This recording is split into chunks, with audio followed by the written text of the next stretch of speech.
Welcome, dear listeners. Tonight, let your thoughts drift gently as we take you on a peaceful journey. This is a space for calm, for quiet moments, and for the kind of stories that settle your heart and slow your breath. Make yourself comfortable, close your eyes if you wish, and allow the world to soften around you.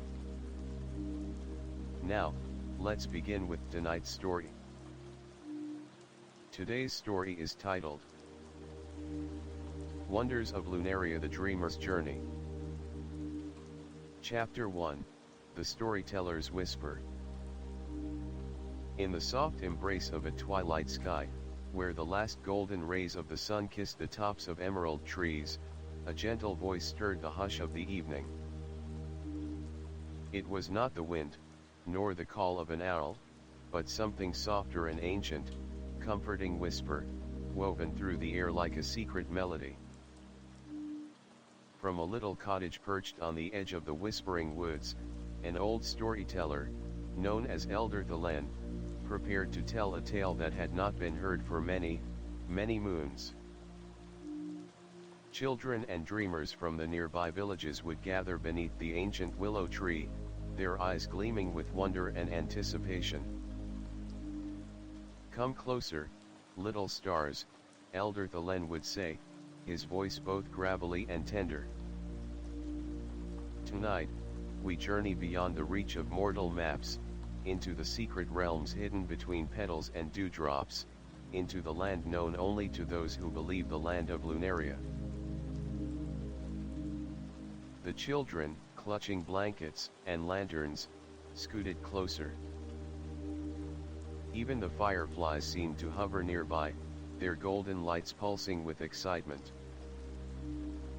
Lunaria, the elder explained, was no ordinary land. It was a realm born from forgotten dreams and stitched together by the laughter of spirits.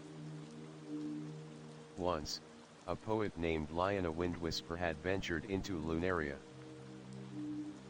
She was not a mighty warrior nor a queen, but a young girl with a heart so wide and wild that it could cradle every sorrow and every joy. Liana's soul was woven of songs and stardust, and in her journeys, she discovered that the flowers of Lunaria were not silent spectators of the world but living beings, vibrant with stories of their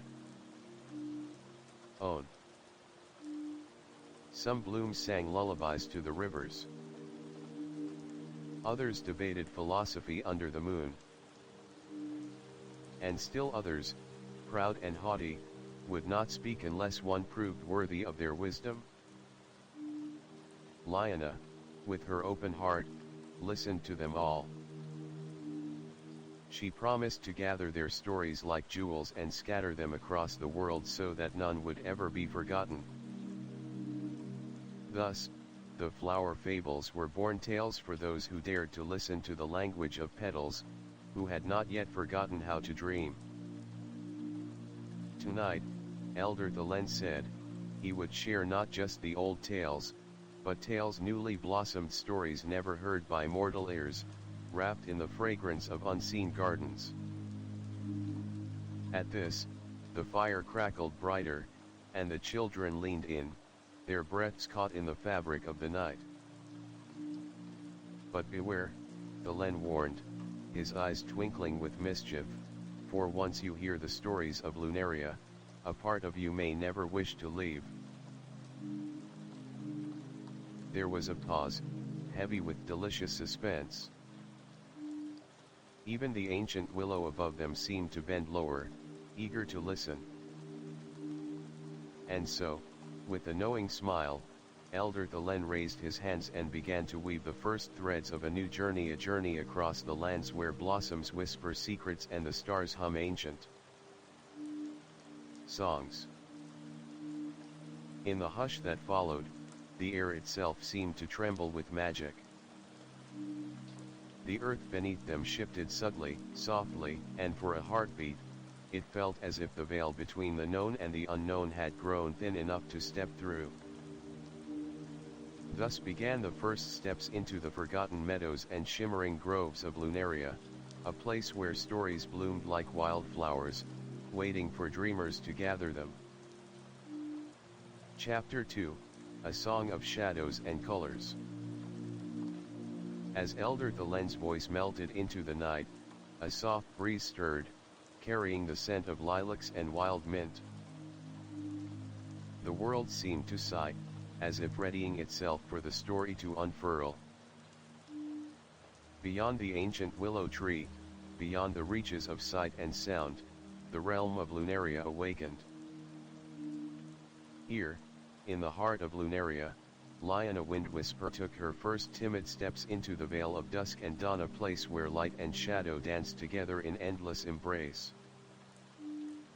The ground beneath her bare feet shimmered with shifting hues, vibrant ambers melting into deep violets, golden pinks dissolving into cool indigos. Trees with silver leaves arched overhead, their branches whispering secrets in the twilight breeze. Suddenly, a low, melodic hum filled the air. It was not a voice in any language Lyanna knew, but she felt its meaning in the very marrow of her bones. It was a song of shadows and colors, a hymn older than memory itself. The colors around her began to ripple like the surface of a pond touched by a falling leaf. From these ripples emerged forms, graceful beings of light and shadow, their shapes constantly shifting, one moment the silhouette of a doe, the next a swirl of petals, then a flickering flame. These were the luminants, ancient spirits who had long tended the delicate balance between darkness and light.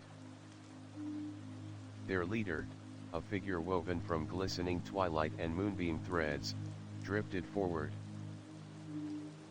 Her name was Seraphella. "Welcome, dreamer," Seraphella said, her voice a symphony of bells and rushing water. Few find their way to the Vale. Fewer still are invited to listen. Lyanna, though awestruck, found her voice.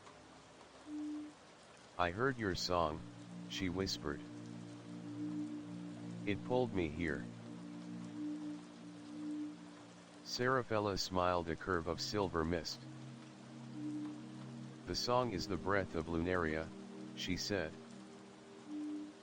"It teaches that darkness is not to be feared, and light is not to be hoarded. Both must dance, for the world to live." At Seraphella's signal, the luminants began to weave a tapestry of living color in the air before Lyanna. Threads of deepest crimson and brightest sapphire wove themselves into vast forests. Streaks of gold unfurled into rivers under starlight.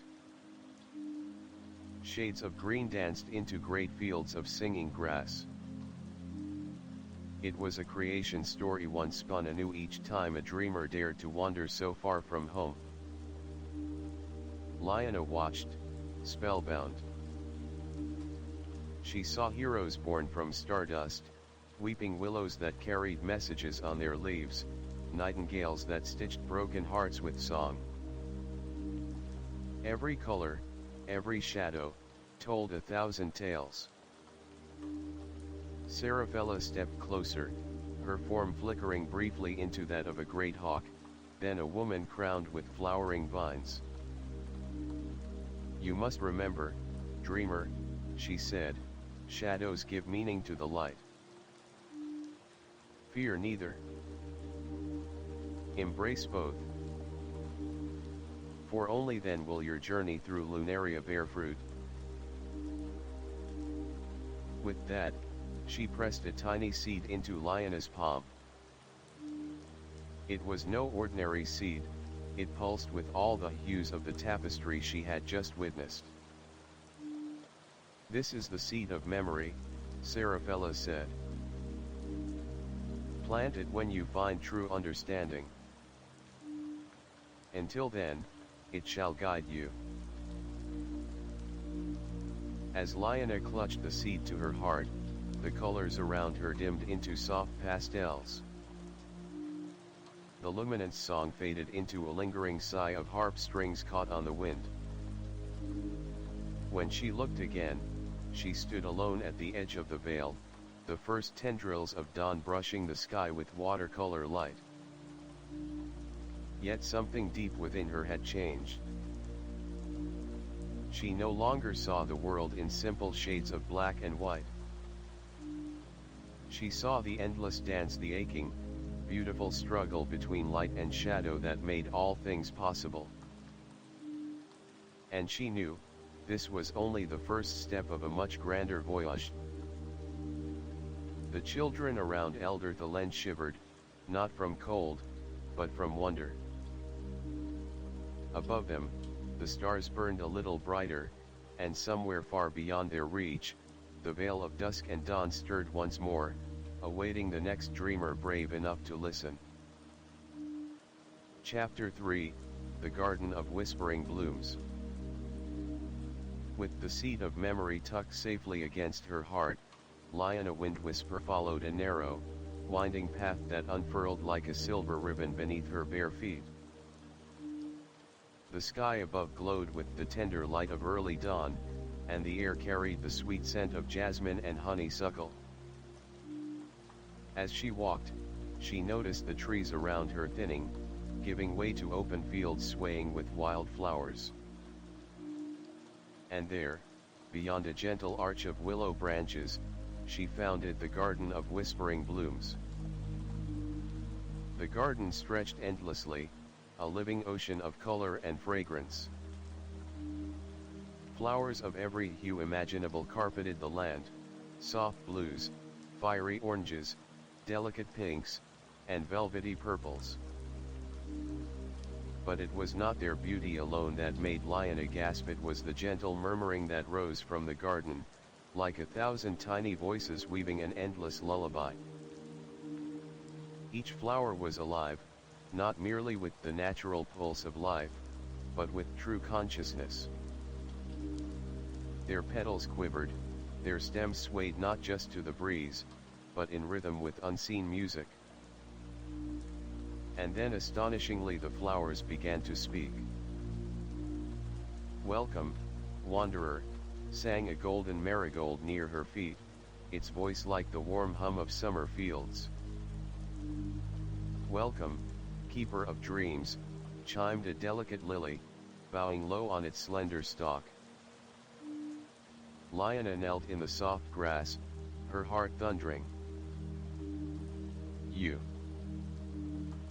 You can speak."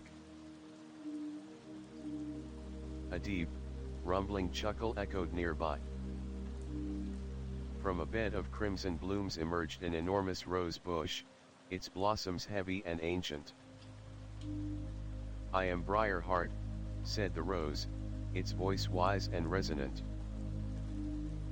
"We are the flowers of Lunaria, guardians of memories and dreamers.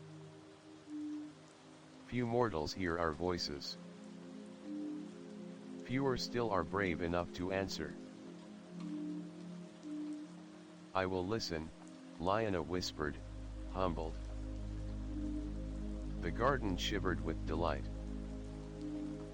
Briarheart waved a thorny tendril toward a cluster of bright bluebells. One particularly plucky blossom hopped closer, bouncing slightly on its stem. "I am Singsap," said the bluebell, her voice bright and mischievous. "I remember laughter, the giggles of babes, the jokes of old crones, the chuckles of mischief makers." "And I," said a solemn violet, "am remembrance. I hold sorrow, the tears shed in secret, the quiet mourning of forgotten songs." As Liana moved deeper into the garden, more flowers introduced themselves. Glint Leaf, a silver-edged daisy, who treasured hope. Thornwisp, a grumpy thistle, who hoarded tales of stubbornness and survival. Sorrowshade, a weeping willow blossom, who collected the dreams left unfinished. Each flower guarded a shard of human experience: joy, sorrow, hope, regret, love, ambition, all woven into the fabric of Lunaria. As she listened, Lyanna realized the garden was more than a place of beauty. It was a living archive, a memory vault of all mortal and immortal dreams. And the flowers were not merely keepers, they were teachers. Each had a lesson to offer, a secret to whisper, a warning to murmur into the ears of those who dared to wander this sacred ground. Briarheart beckoned again. "There is a reason you have come, dreamer," he said, his thorned vines brushing gently against her hand. "The seed of memory you carry must be nourished with understanding. Each flower you meet, each story you hear, will feed it. Only then will your journey truly begin." Lyanna bowed her head. "I am ready." A warm breeze swept through the garden, carrying with it a new song, a melody woven from countless tiny voices, harmonizing in a tapestry of emotion and color.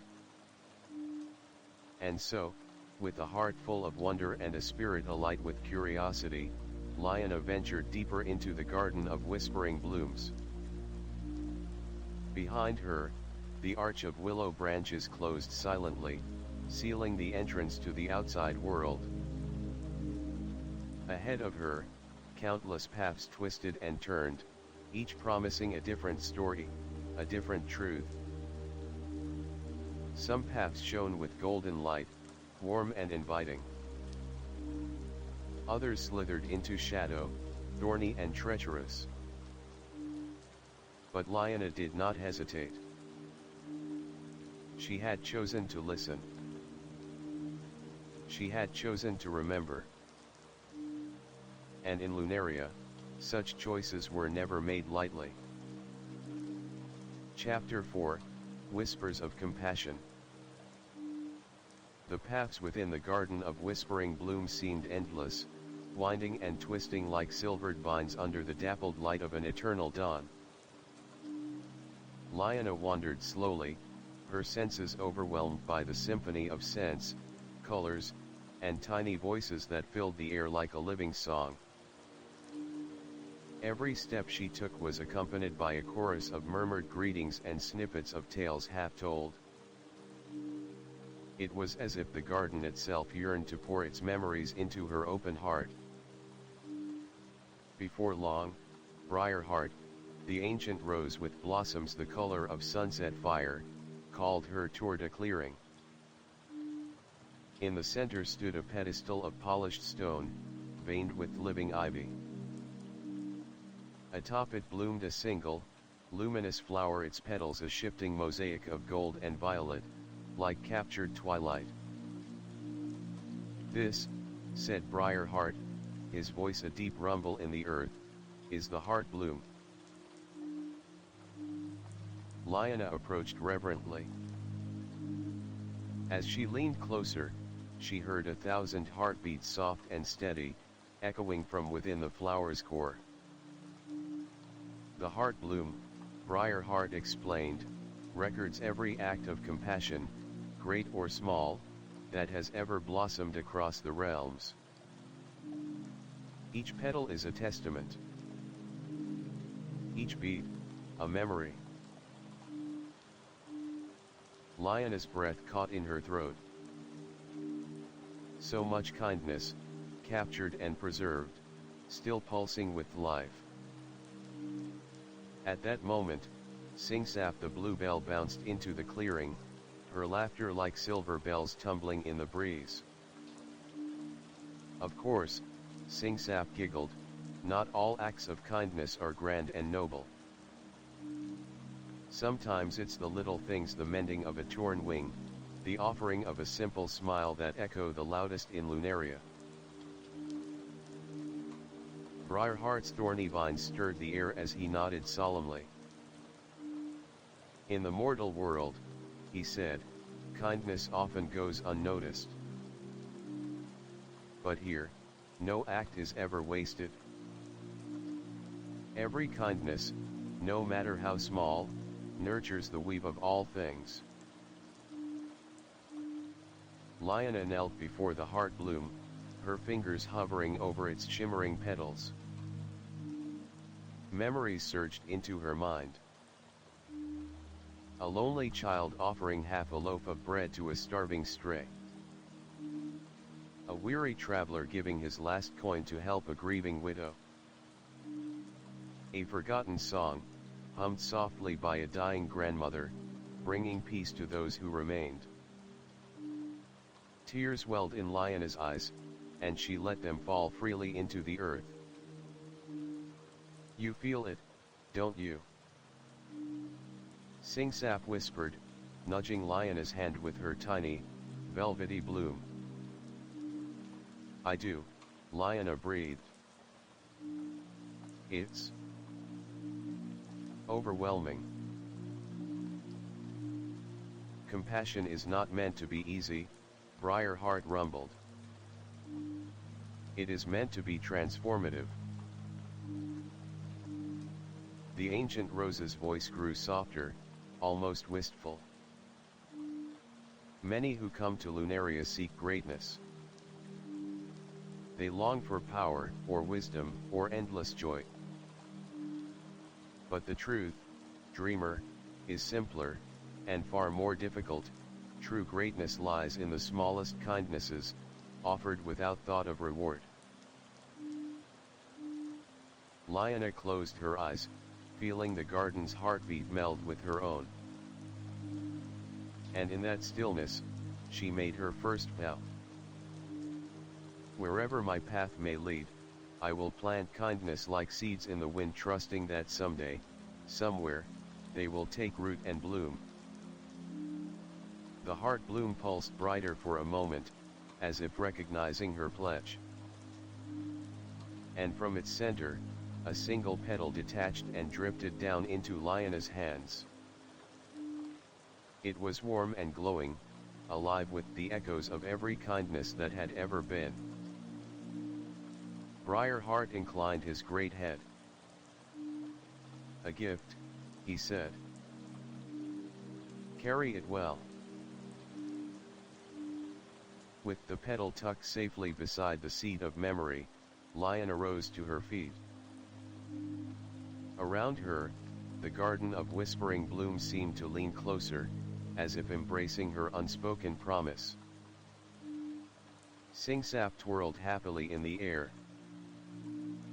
"Now that you've made your first pledge, dreamer," she said, "there's so much more to see. So many tales to hear, so many truths to gather." And with a wink and a whirl, the mischievous bluebell darted down another winding path, her laughter trailing behind her like a ribbon of song. Lyanna smiled through her tears and followed, her heart lighter than it had ever been. She had taken her first true step into Lunaria's mysteries, and though she did not yet know it, the journey ahead would test her promise and her spirit beyond anything she could yet imagine.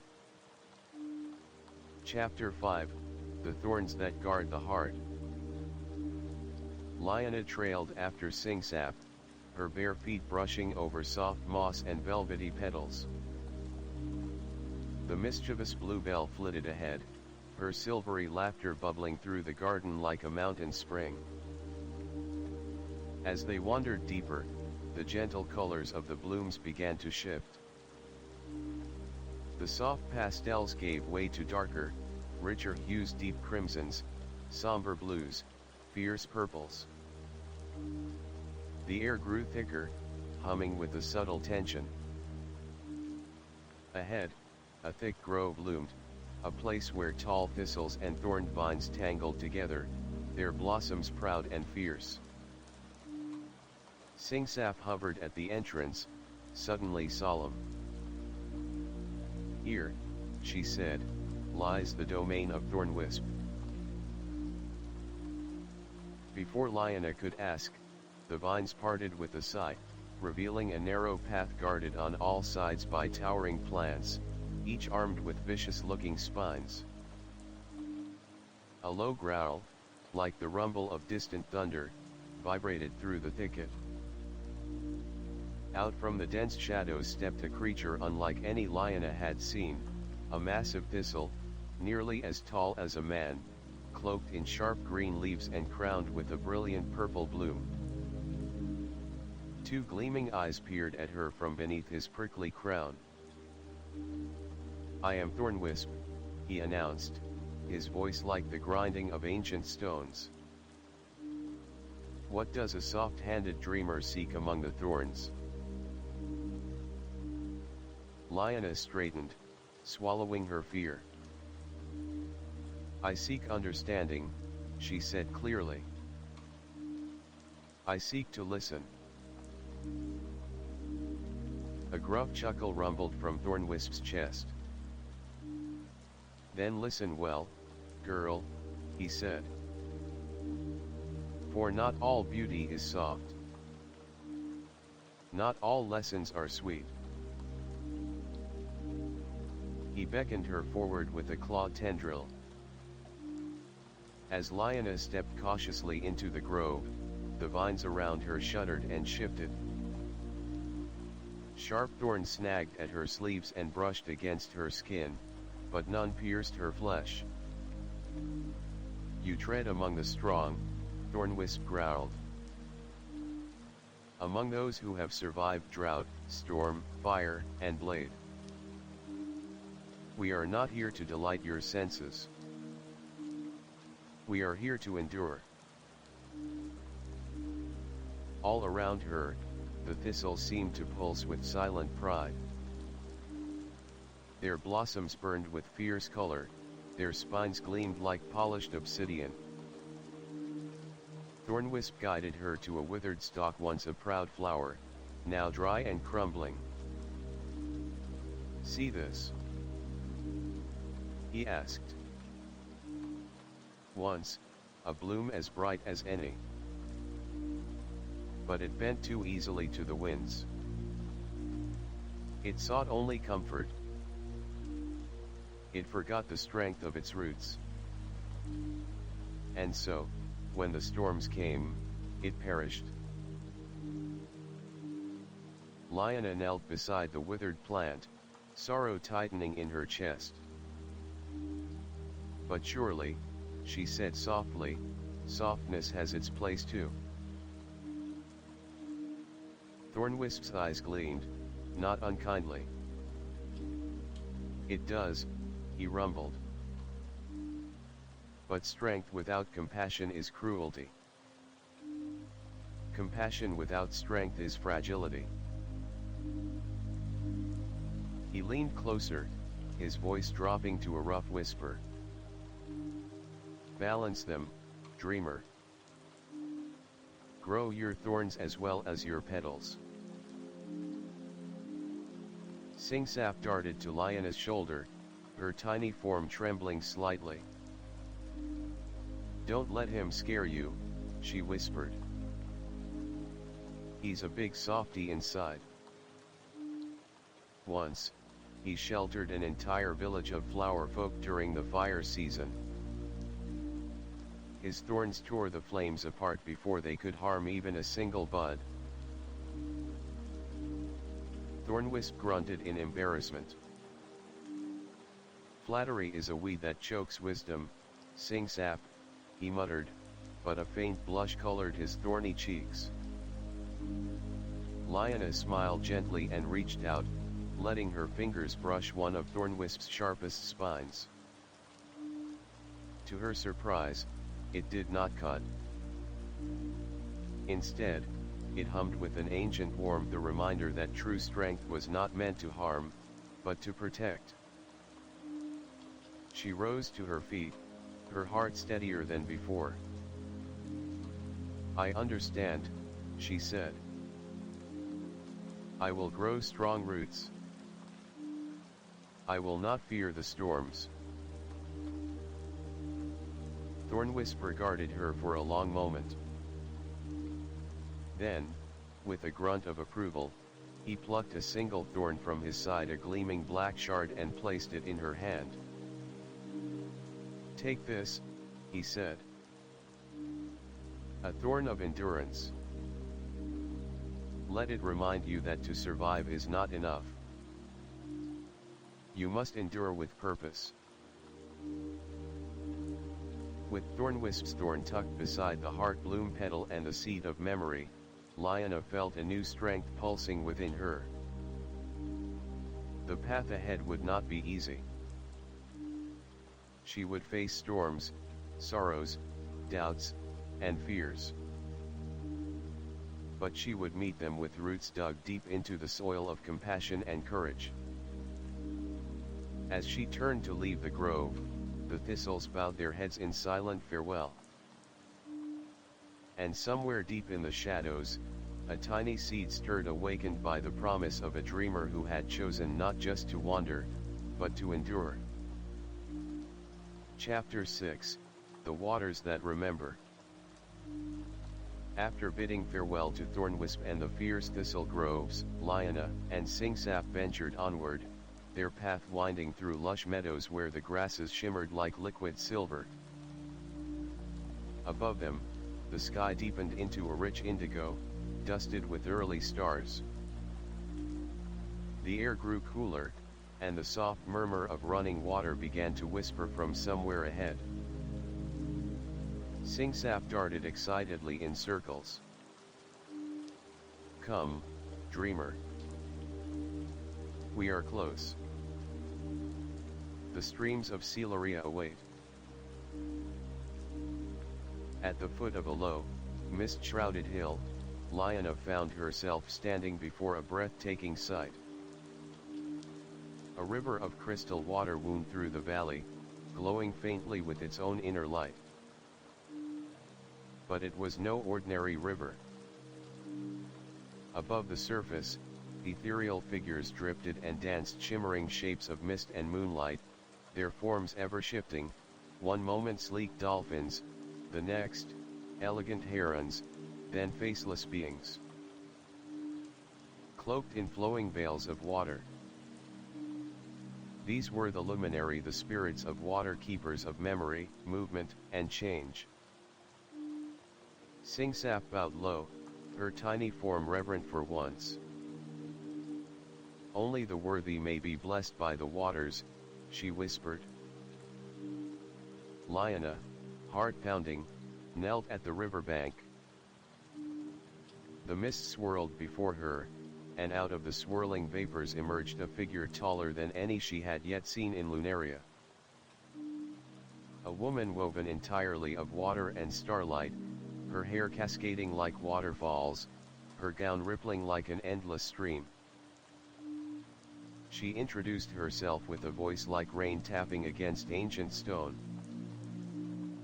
"I am Cyrilia," said the spirit, "guardian of the waters that remember."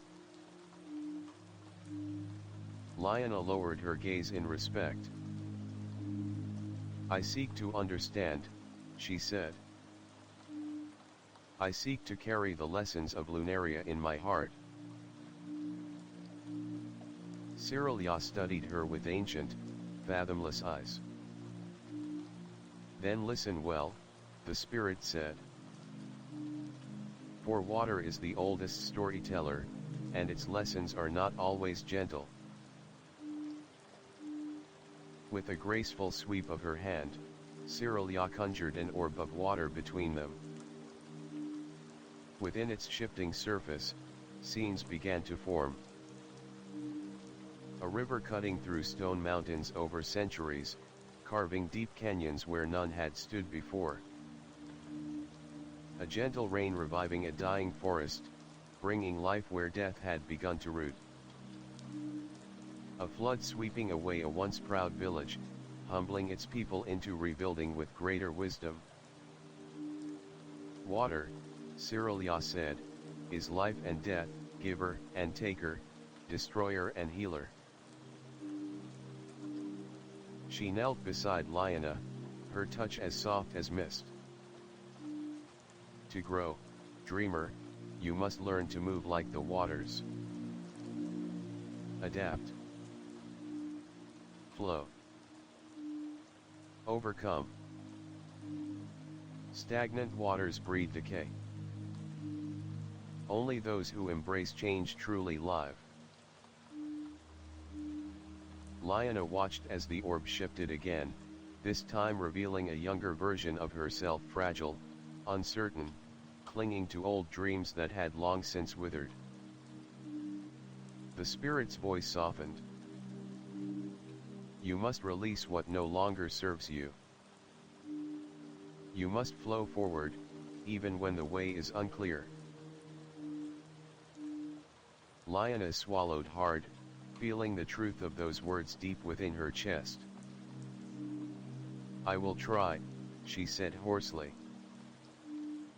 I will learn to move forward.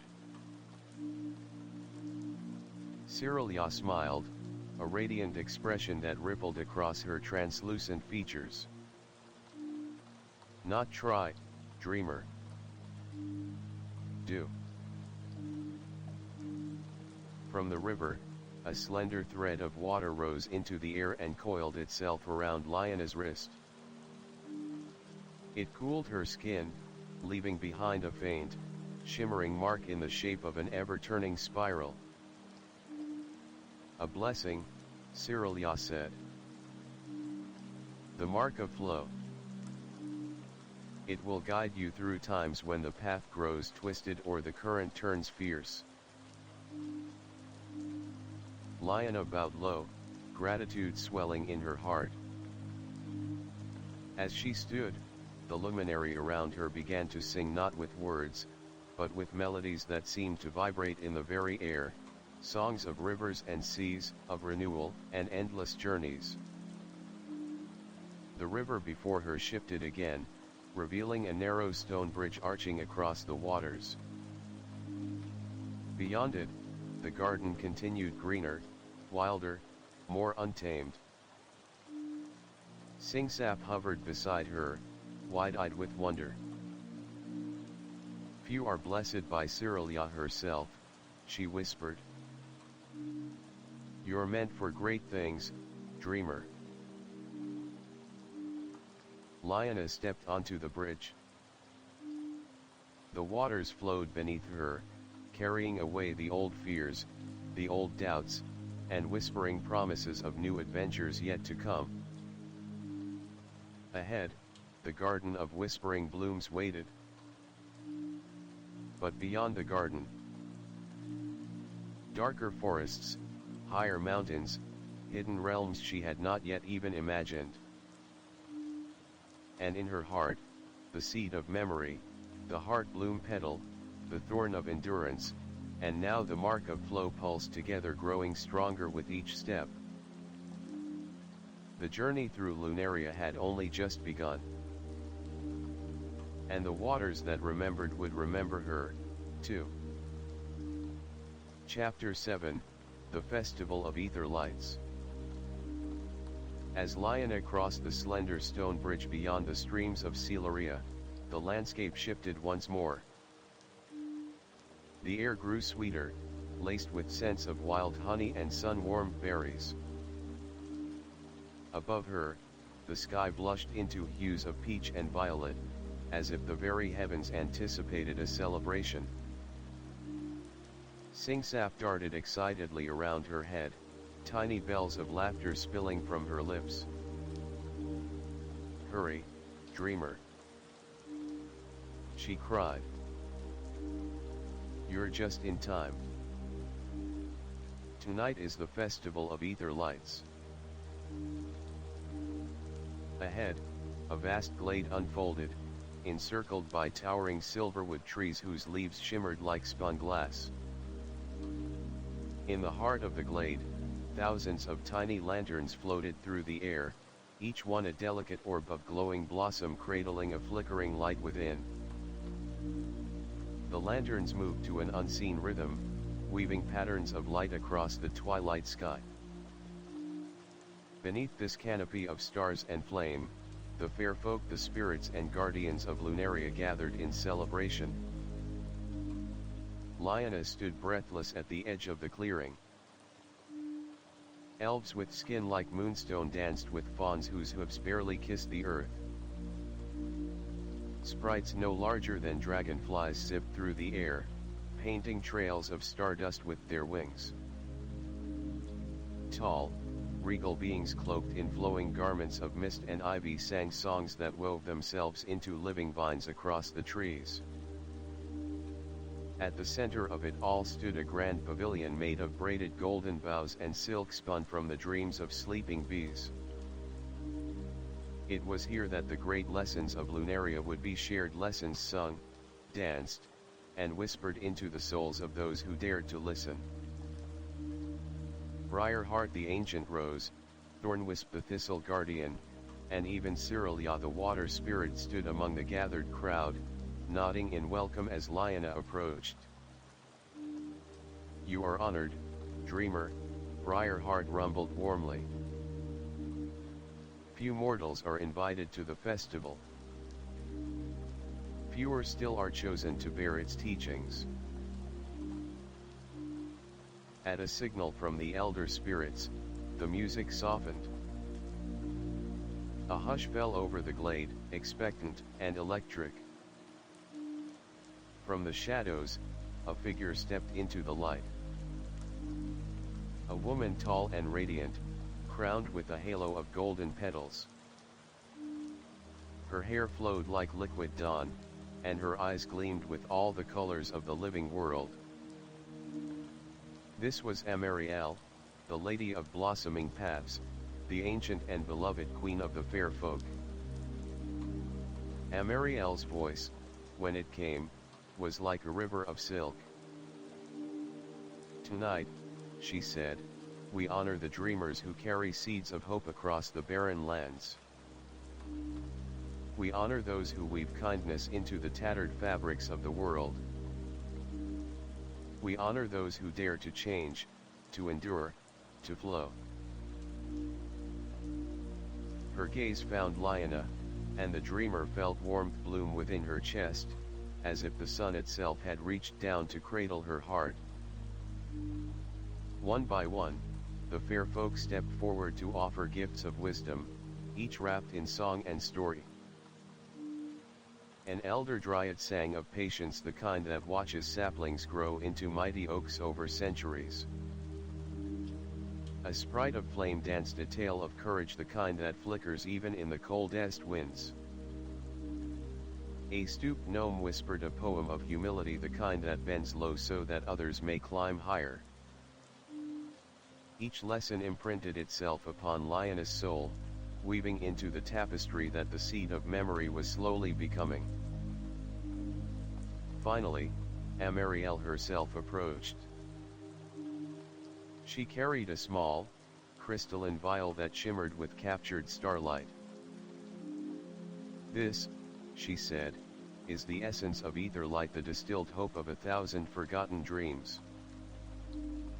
A single drop can rekindle lost courage, restore faded wonder." Amariel offered the vial to Lyanna. "Guard it well," she said. "For there may come a day when your spirit flickers low, and you will need a reminder that even in darkness, light can bloom anew." Lyanna accepted the vial with trembling hands, overwhelmed by the weight and wonder of it. The music swelled again, and the festival of ether lights erupted into a jubilant crescendo. Dancers whirled faster, lights blazed brighter, and the very stars seemed to lean closer, eager to join the celebration. Lyanna danced too, laughing aloud, her heart lighter than air. Around her, the fair folk spun and leaped, weaving her into their endless, living song. And as the first silver rays of dawn kissed the edges of the glade, the lanterns began to drift upward, carrying wishes, hopes, and whispered dreams into the heavens. Lyanna watched them rise, clutching the essence of ether light close to her heart. Tonight had not merely been a celebration.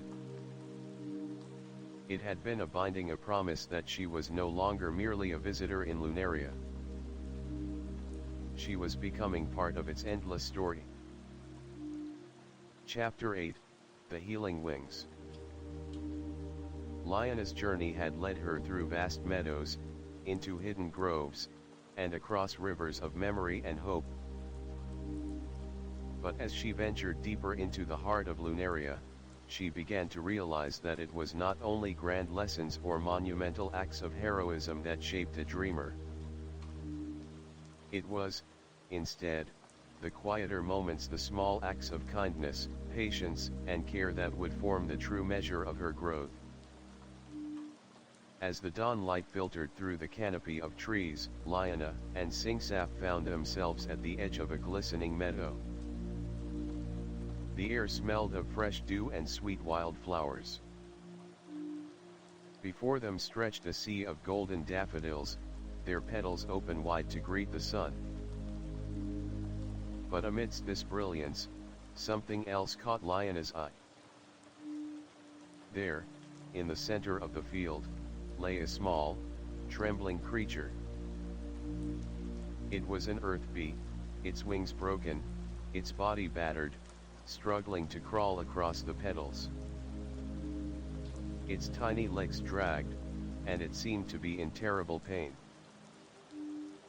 Singsap fluttered beside her, concern flashing in her eyes. Oh no! It's hurt. Lionna knelt down carefully, her heart aching for the little creature. What happened to it? The bluebell hovered near her ear. It looks like it's been through a storm, perhaps a rough wind blew it off course. Bees like these are precious, dreamer. They carry the weight of Lunaria's blooming world on their wings. Gently, Lionna reached out and cupped the fragile bee in her hand. It buzzed weakly, its tiny body vibrating as it tried to escape, but Lionna's fingers remained firm and soothing. "SHH. It's okay," she whispered, her voice soft as the evening breeze. Singsap hovered closer, her small wings humming like soft chimes. "You must be careful with it. Its wings are fragile, and if you handle it too roughly, it may not survive. Do you know how to help it?" Lionna looked at the wounded bee in her hands. It seemed so small, so fragile, and yet, she could feel its life force, the very pulse of Lunaria fighting to keep going. Her heart swelled with compassion. "I don't know," she murmured.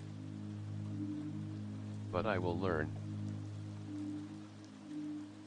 In that moment, Lionna realized that the lessons she had learned from the spirits and the fair folk were not just about courage or power, they were about care.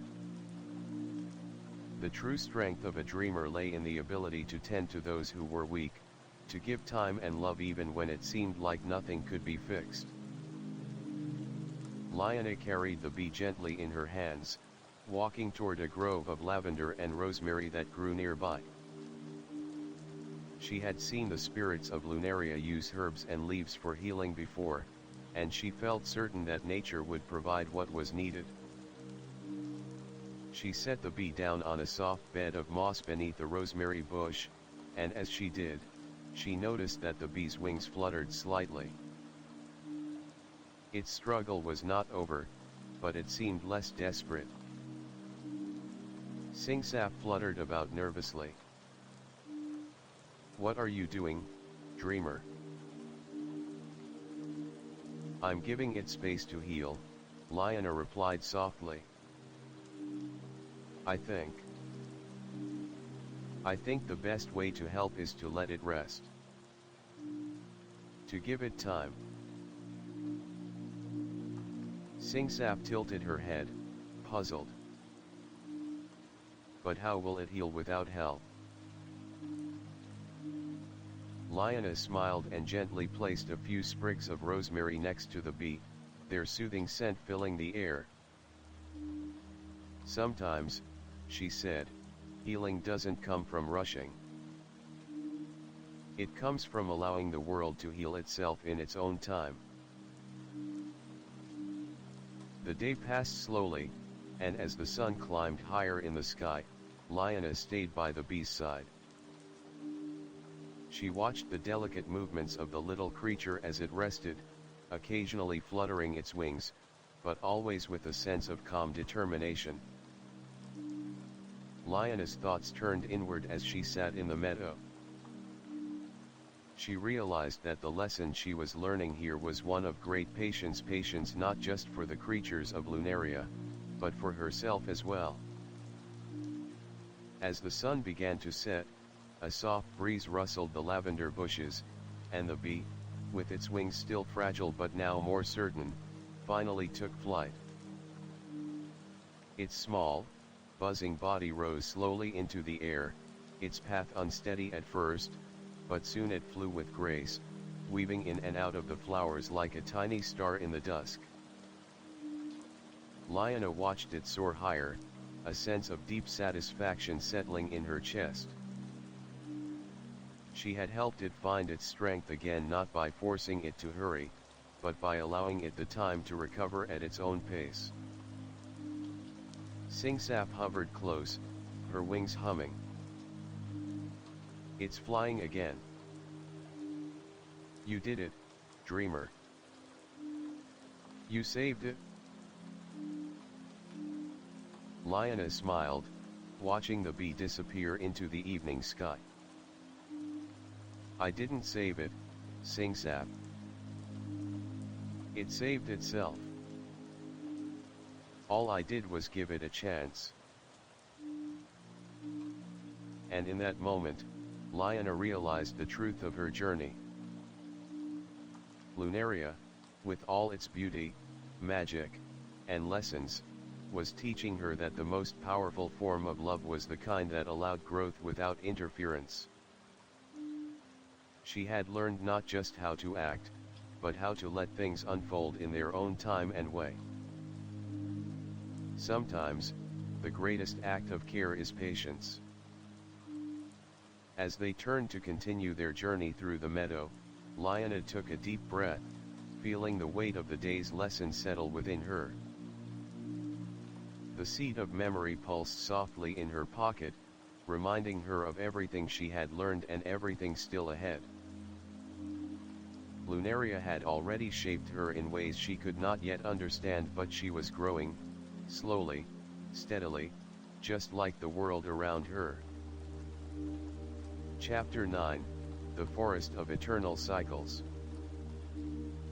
Liona had walked many paths through Lunaria, each one more wondrous than the last, but now, as she ventured deeper into the heart of the realm, she found herself standing at the edge of something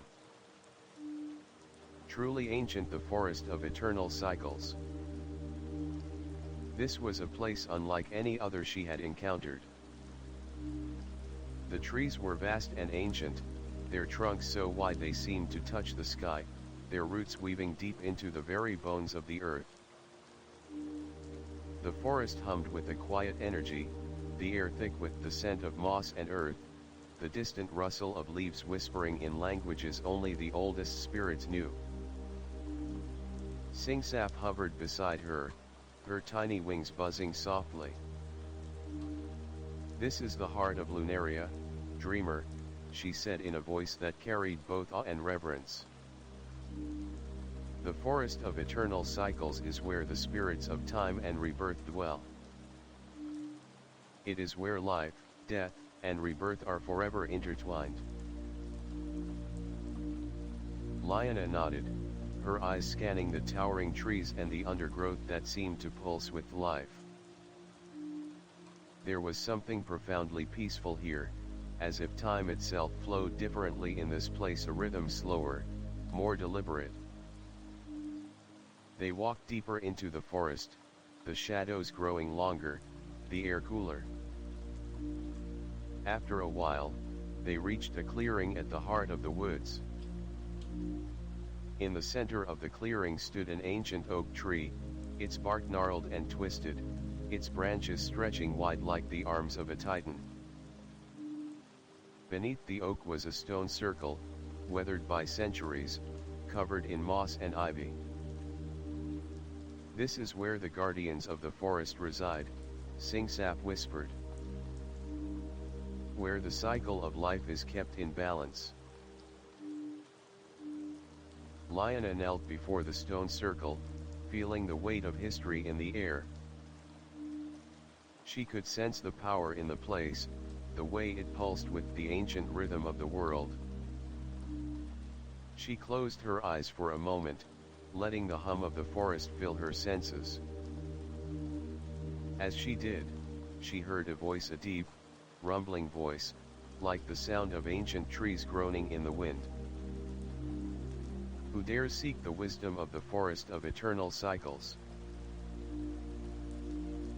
Lyanna opened her eyes, startled, and saw before her a figure rising from the roots of the oak tree. It was a creature unlike any she had seen before, tall and majestic, its body made of twisting vines and bark, with glowing amber eyes that seemed to see straight through her soul. It was Arborian, the guardian of the forest. "Who are you, dreamer, to seek the knowledge of the cycles?" Arborian asked, his voice both kind and stern. Lyanna stood and bowed her head in respect. "I seek understanding," she said softly. "I wish to learn the true meaning of life, death, and rebirth. I have traveled through Lunaria, and I have seen the lessons of endurance, compassion, and flow. But now, I seek to understand the deeper truths, the truths that bind everything together." Arborian regarded her for a long moment, his amber eyes glowing softly. "You are brave, dreamer, to seek such knowledge. But know this, the truths of the forest of eternal cycles are not given lightly. To learn them, you must first experience them." With that, Arborian gestured to the stone circle, and Lyanna felt a shift in the air, a ripple that seemed to pass through her very being. She stepped forward into the circle, and as soon as she did, the world around her began to change. In the blink of an eye, Lyanna found herself standing in a completely different place.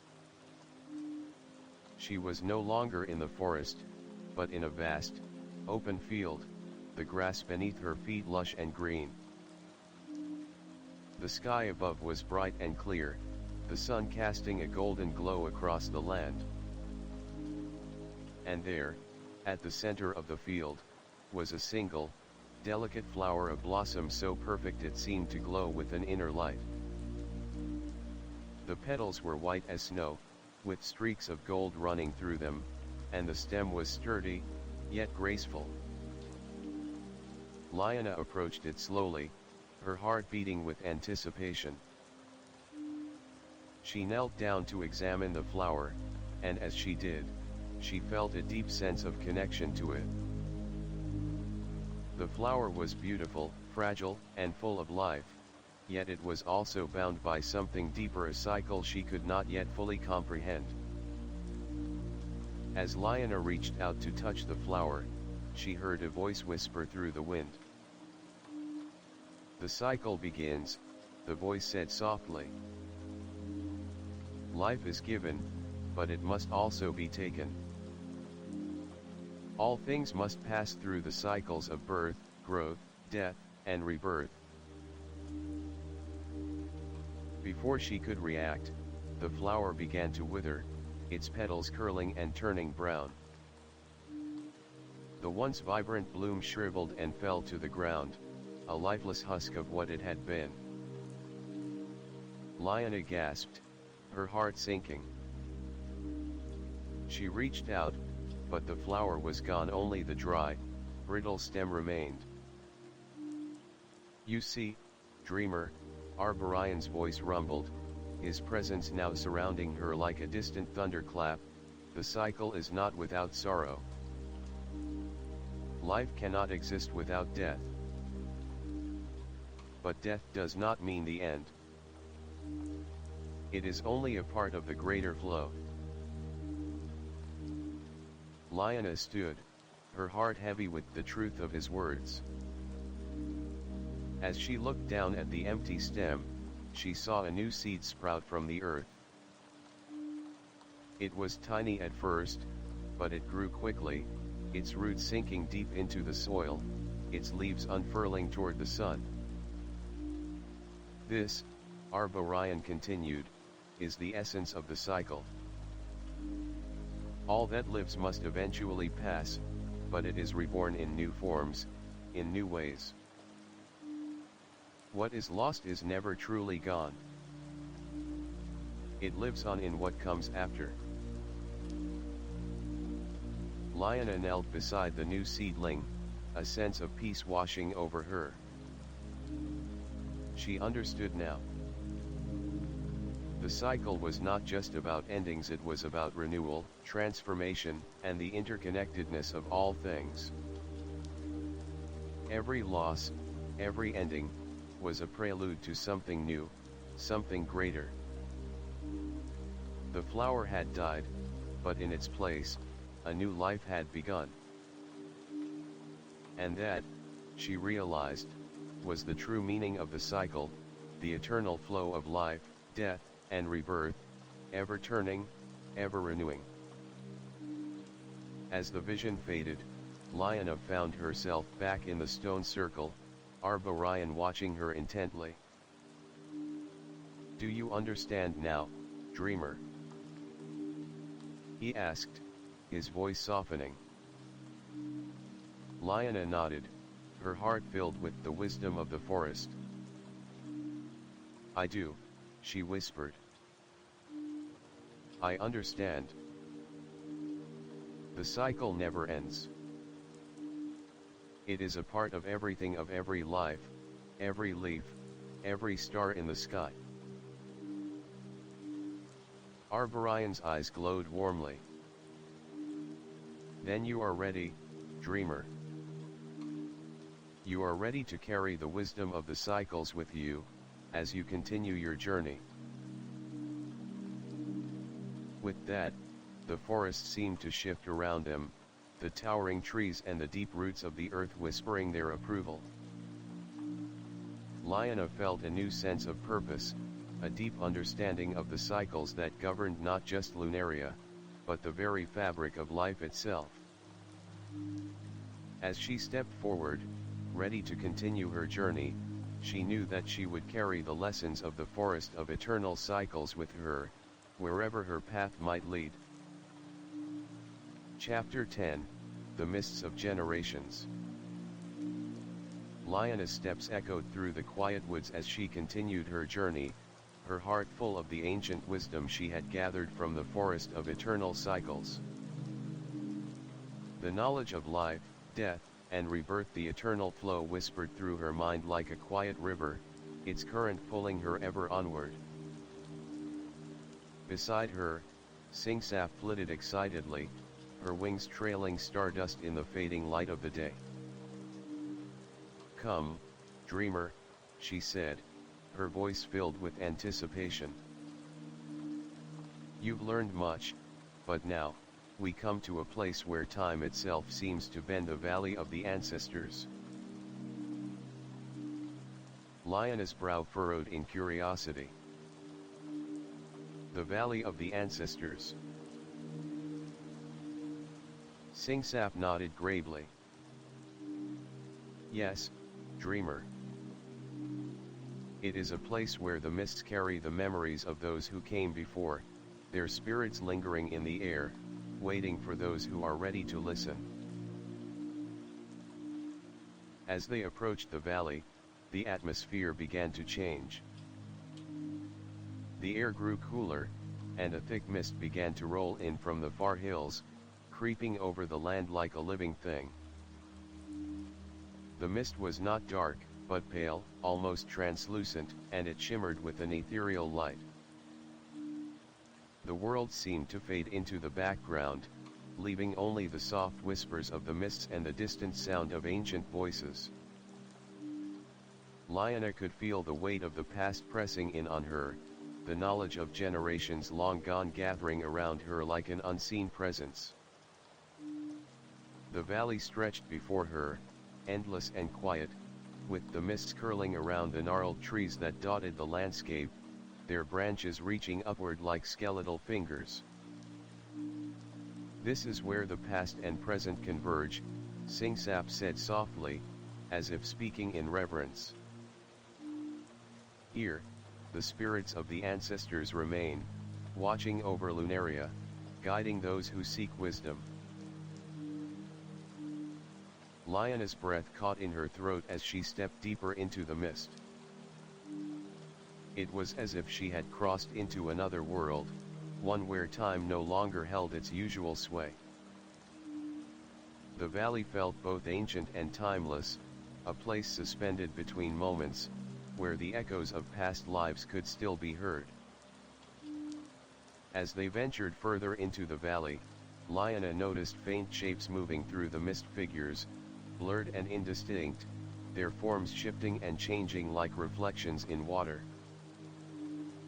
She could not make out their faces, but she could feel their presence, their weight, their stories. The whispers in the mist grew louder, the voices clearer, but still indistinct. They spoke in a language that was both familiar and strange, as though it were a blend of dreams and forgotten memories. And then, before her, a figure began to materialize from the mist. It was a woman, tall and regal, her form clothed in robes of shifting light and shadow. Her features were soft but timeless, her eyes bright with the wisdom of ages. "I am Arinder, guardian of the valley," the woman spoke, her voice resonating in the air like the ringing of a bell. "I have watched over this land for countless ages, listening to the whispers of those who have passed and guiding those who come seeking knowledge." Lyanna stepped forward, her heart racing. You are one of the ancestors." Arinder smiled gently, her eyes filled with both sadness and joy. "I am, dreamer. But I am also more than that. I am a memory, a reflection, a piece of Lunaria's ever-turning cycle. I am the spirit of those who came before, and I am the echo of those who will come after." Arinder gestured to the valley around them. "This place is where the past lives on, not as a series of events or static memories, but as a living force. The spirits of the ancestors are not gone. They live on in the land, in the air, in the stories we pass down, in the choices we make. The mists carry their voices, but it is up to the living to listen." Lyanna nodded, understanding the depth of her words. "And what can I learn here, Arinder?" Arinder's expression softened, and she reached out a hand, placing it gently on Lyanna's shoulder. "You must understand, dreamer, that your choices will echo through the generations. Just as the spirits of the past shape the present, so too will your actions shape the future. You are not just a visitor here, you are a part of this cycle, just as they are."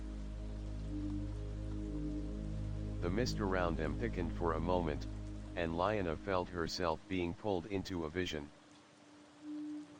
She saw flashes of the past scenes of old Lunaria, its first settlers, the great battles fought, the peace forged, the celebrations of harvests and the mourning of losses. She saw ancient trees growing from saplings, flowers blooming and withering, rivers carving their way through the land. She saw herself, to her own past, her childhood, her journey through Lunaria, each step leading her here, to this moment. And in the distance, she saw the future, a world yet to come, a world shaped by the choices she would make. The vision faded, leaving her breathless and awestruck. The mists, though still thick, seemed less oppressive now, as if they had cleared to reveal the path ahead. "Do you see now, dreamer?" Arinder asked, her voice soft. "The past is not a shadow to be feared. It is a guide, a teacher. And the future is not a destination. It is a journey. What you do today will shape tomorrow.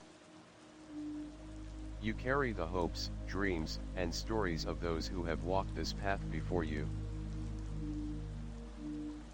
Lyanna stood in silence, the weight of her newfound understanding settling in her heart.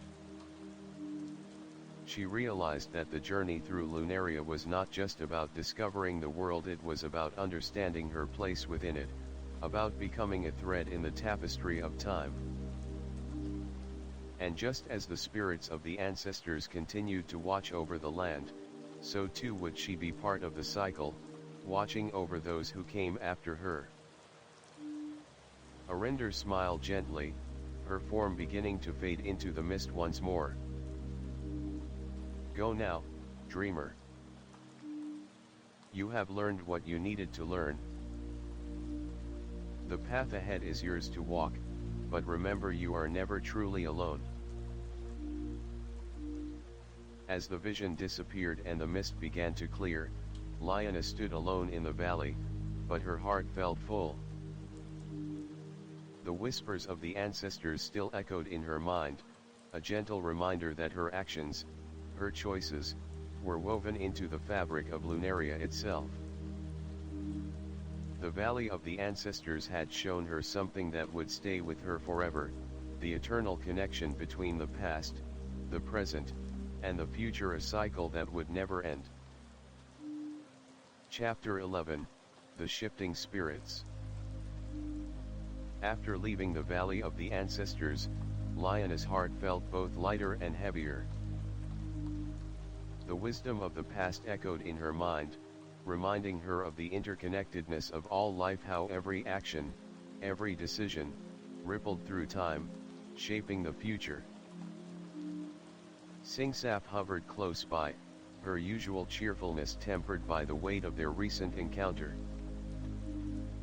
"You've learned much, dreamer," Singsap said, her wings humming softly.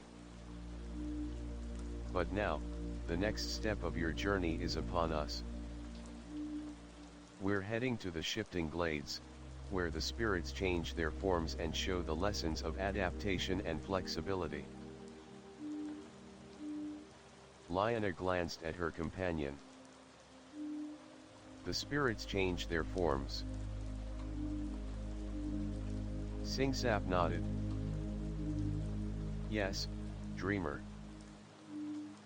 The shifting glades are home to the Chimera spirits, beings who can alter their shapes at will, embodying different aspects of nature.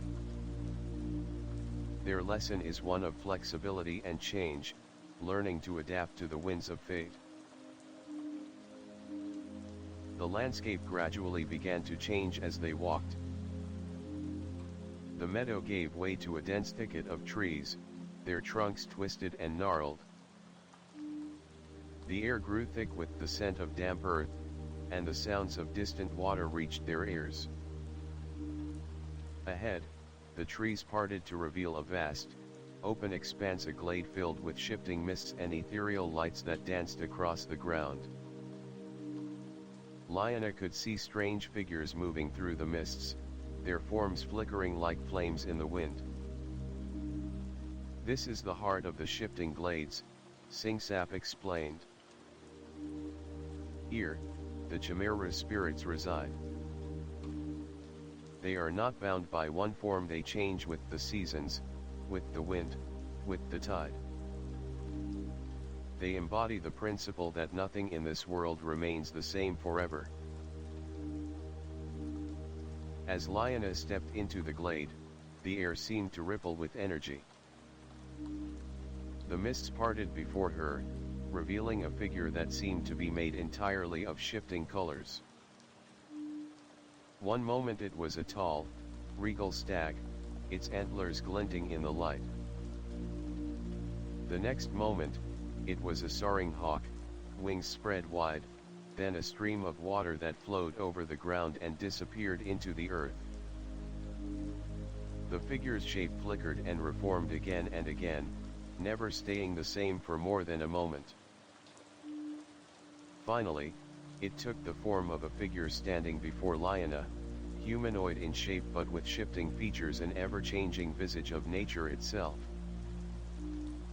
"I am Zhyra, keeper of the shifting glades," the being said, its voice both deep and melodic. "Welcome, dreamer. You seek the lesson of change and adaptation. Here, you will learn that nothing in this world is permanent, and that the only way to thrive is to embrace the winds of change." Liona gazed at Zhyra, her heart racing with curiosity. "How do I learn to adapt? How do I change without losing myself?"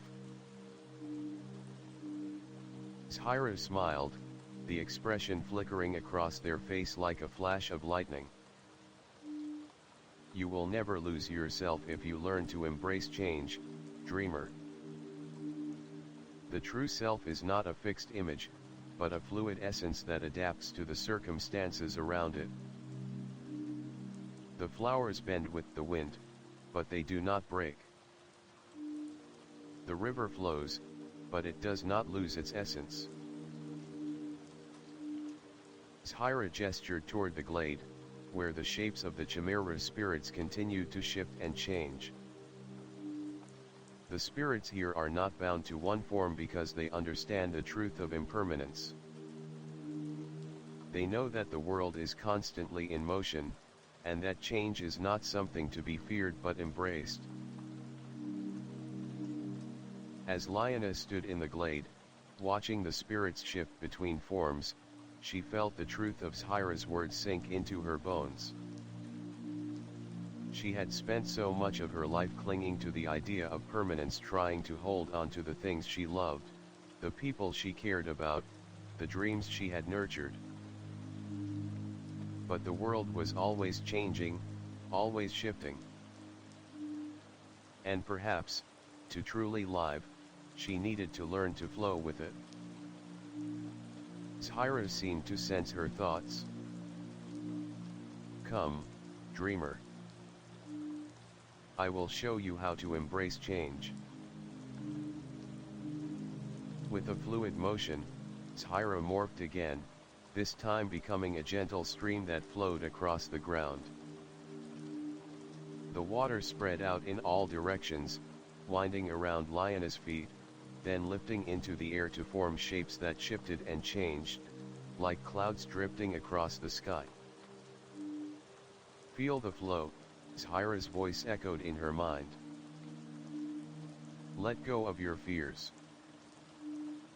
Let yourself bend and change, just as the stream bends around obstacles." Liona closed her eyes, focusing on the sound of the water. She could feel the current, the gentle push and pull of the stream as it moved around her, its flow effortless and free. For a moment, she felt herself dissolve into the water, becoming one with the shifting, ever-changing current. In that instant, Liona understood. She didn't need to hold on to things so tightly. She didn't need to fight against the forces of change. Instead, she needed to learn to flow, to move with the current of life, to adapt to whatever came her way without losing her sense of self. The stream around her began to recede, and Zahira returned to their humanoid form. You understand now, dreamer. The world will change, and you will change with it. But you will remain true to yourself, no matter what form you take. Liana nodded, a deep sense of peace settling in her heart. Thank you, Zahira. I understand now. Change is not something to fear. It is a part of life, a part of growth. Zahira smiled, their face shifting once more into a dazzling array of colors. Remember, dreamer, the key to thriving is not to resist change, but to embrace it. Only then will you discover your true potential. As Liana stood in the glade, the spirits of the Chimera danced around her, their forms shifting and changing in a breathtaking display of light and movement. She felt their energy, their freedom, and she knew that she, too, could change without losing who she truly was. The glade began to fade as Singsap fluttered closer to her. Are you ready to continue, dreamer? The bluebell asked, her voice filled with excitement. Liana smiled, her heart light and full of new understanding. Yes. I am ready. Chapter 12, The Garden of Imperfections. Liana's journey through Lunaria had taught her many lessons about courage, endurance, compassion, and the importance of embracing change. Yet, despite all the wisdom she had gathered, there was one truth she had yet to fully understand: the power of imperfection. After leaving the shifting glades, Singsap had led her toward a new destination, a place where beauty was not measured by flawlessness but by the unique, imperfect patterns that made each life special. This is the Garden of Imperfections, dreamer, Singsap said, her wings fluttering excitedly. It is a place where the wildest, most beautiful flowers bloom, but none of them are the same. They are all imperfect in their own way, yet their beauty is unmatched. Liana nodded, her heart curious about what this new place would teach her. As they approached the garden, Liana felt an immediate change in the air. The breeze grew warmer, carrying with it the earthy scent of damp soil and sweet nectar. The garden stretched out before her, and she gasped in awe. It was a landscape of vibrant colors, wild, untamed, yet utterly harmonious.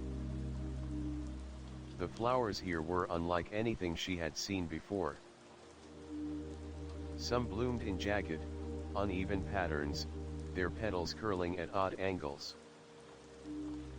Others had petals that were slightly torn or faded, but they held an undeniable charm. There were flowers with mismatched colors, with stems that twisted and bent in strange directions. Each one was a living work of art, imperfect but beautiful in its own right. Welcome, dreamer, came a soft voice, drawing her attention. A figure emerged from the flowers, a woman draped in a gown of silken petals, her hair a cascade of lavender and gold. Her eyes shimmered with the soft glow of the moon. I am Eleonora, keeper of the Garden of Imperfections, the woman said, her voice gentle and warm. You have traveled far, but now, you will learn a lesson that many have yet to understand: the beauty that comes from embracing imperfection. Liana gazed at the garden around her, her heart filled with wonder. But Aren't these flowers flawed? She asked, hesitating. How can they be beautiful when they aren't perfect? Eleonora smiled, her eyes twinkling. That is the very point, dreamer. These flowers do not strive for perfection. They simply grow, guided by their own nature. Their imperfections make them unique. They are a reflection of the natural world, which is never perfect, but always beautiful. She gestured to the flowers around them. Perfection is an illusion, dreamer. It is something that mortals chase, often without understanding that beauty lies not in flawless symmetry, but in the courage to embrace what makes each thing, each being, special. Lionel looked around the garden again, her eyes softening. There was a certain charm to the flowers here, a vibrancy that spoke to her soul. The jagged edges of the petals, the asymmetrical shapes, the colors that didn't quite match it was all part of a greater whole, a masterpiece of nature that could never be replicated, no matter how hard one tried. It's the imperfections that give them their soul, Lionel murmured. Eleonora nodded, her smile growing. Exactly. And it is the same with you, dreamer. You have traveled far, and you have seen much. But you must learn to accept that your imperfections are what make you whole. You are not meant to be perfect. You are meant to be you, with all your strengths, your flaws, your dreams, and your fears. At that moment, a breeze swept through the garden, causing the flowers to sway and the petals to flutter. Lionel watched as a single flower, its petals torn and ragged, caught the wind and danced gracefully in the air. It was not the largest or the most vibrant flower in the garden, but its movement was fluid and free, a symbol of beauty found in imperfection. You see? Eleonora asked. That flower is alive, not because it is perfect, but because it embraces the flow of life. It does not fight the wind. It lets itself be carried by it, knowing that it cannot control everything, but can still find beauty in the movement. Lionel's heart stirred with a deep understanding. I've been afraid of my imperfections, she confessed, looking down at her hands. Afraid that if I didn't get everything right, I wouldn't be worthy of the journey. Eleonora's voice softened. The journey is not about being perfect, dreamer. It is about being present. Embrace the moments, the people, the experiences that come to you. You will never be perfect, but you will always be enough. The garden around them seemed to respond to her words, the flowers swaying in a harmonious dance, their imperfections only adding to the beauty of the scene. Lionel closed her eyes for a moment, letting the message sink deep into her soul. I understand now, she whispered. It's not about chasing perfection. It's about embracing the journey, flaws and all. Eleonora nodded, her expression serene. Exactly. And remember, dreamer, the garden will always be here, waiting for you. Whenever you need to remember that beauty comes from imperfection, you can return to this place. The flowers will never judge you. they will simply remind you to embrace what you are. As Lioness stood in the heart of the garden, the lesson of imperfection wrapped around her like a warm embrace. She felt lighter, freer, knowing that she didn't have to be perfect to be worthy of her journey. She was enough, just as she was.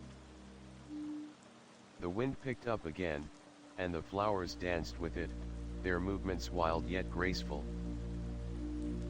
The garden had no need for perfection. It was simply alive, in all its messy, beautiful glory. "Thank you, Eleonora," Lioness said, her voice full of gratitude. "I will carry this lesson with me. I will no longer fear my flaws.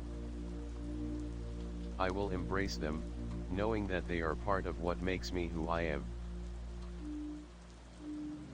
Eleonora smiled, her eyes shining with kindness.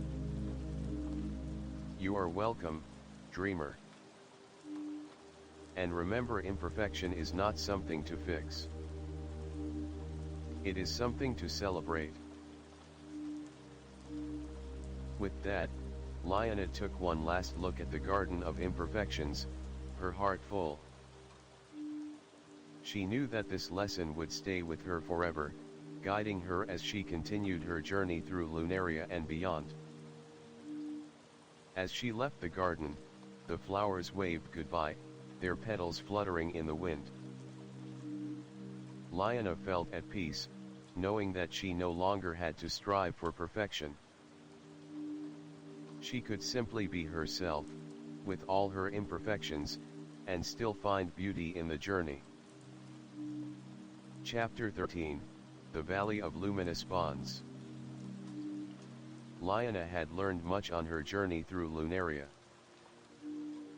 From the lessons of endurance in the shifting glades, to the wisdom of the forest of eternal cycles, and the beauty of the garden of imperfections, each step had brought her closer to understanding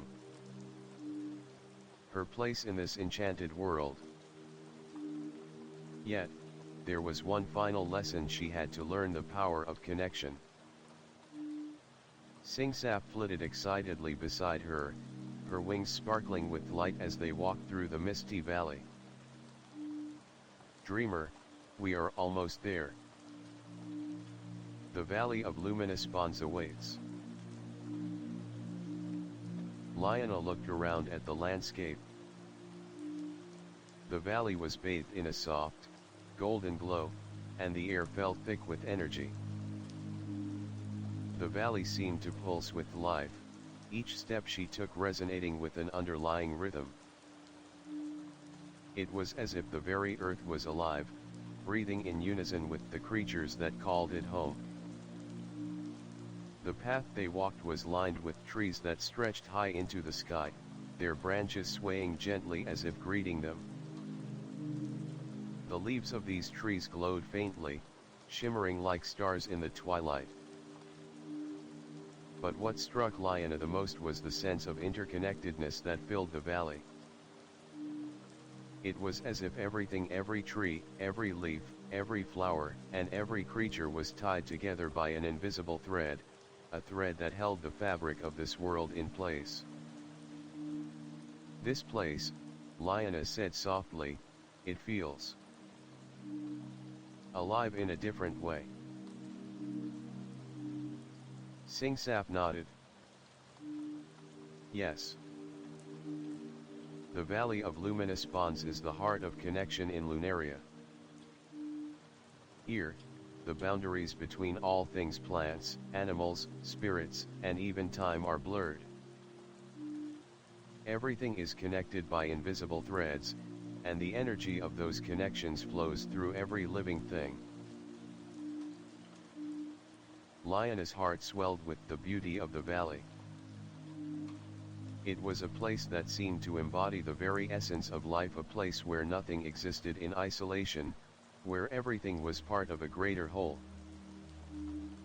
Yet, she couldn't help but wonder, how could she truly understand such a deep and intangible concept? As if sensing her thoughts, Singsap stopped and gestured toward a small, glowing flower at the edge of the path. This flower, dreamer, is the flower of bonds. It blooms only when it is connected to every other flower in the valley. Each petal represents a different bond between creatures, between nature, and between the past and the future. Liana knelt down beside the flower, mesmerized by its glowing petals. It was unlike any flower she had ever seen. Its petals were translucent, shimmering with a light that seemed to pulse in time with her heartbeat. The flower of bonds blooms because it is never alone, Singsap continued. It needs the others to survive, just as they need it. The moment one bond is broken, the flower begins to fade. But as long as all things remain connected, it thrives. Liana reached out and gently touched one of the petals. A wave of warmth surged through her fingertips, and for a moment, she could feel the connection of everything around her: the trees, the flowers, the creatures, even the wind. It was as if she could sense the beating heart of Lunaria itself. Suddenly, the air around them shimmered, and a figure appeared in the center of the valley, a tall, radiant being made of pure light. The figure had no distinct shape, but it radiated a warmth that filled the valley. It was as if the essence of the valley itself had taken form before her. "I am Lyriel, keeper of connections," the being said, its voice both gentle and powerful. "You have come seeking the truth of bonds, dreamer. And I will show you the power of the ties that bind us all." Lyriel extended a hand, and the ground beneath them began to shift. A glowing thread appeared, stretching out from the valley floor and connecting Liana to the flower of bonds. The thread pulsed with energy, and Liana could feel it course through her, connecting her to everything around her: the trees, the flowers, the earth itself. "Feel the bond, dreamer," Lyriel said. "This thread represents the connection between all things. It is the thread that binds every living being, every moment in time, and every memory together. Without it, we would be lost, isolated, alone." Liana closed her eyes, letting the energy of the thread flow through her. She could feel the lives of countless beings, plants, animals, spirits interwoven with hers, their stories and memories merging into one. It was a feeling unlike anything she had ever experienced. She was not just a part of Lunaria. She was Lunaria, its past, its present, its future, all connected through the bonds of life. As she opened her eyes, she saw that the thread had begun to expand, reaching out in all directions, connecting every living thing in the valley.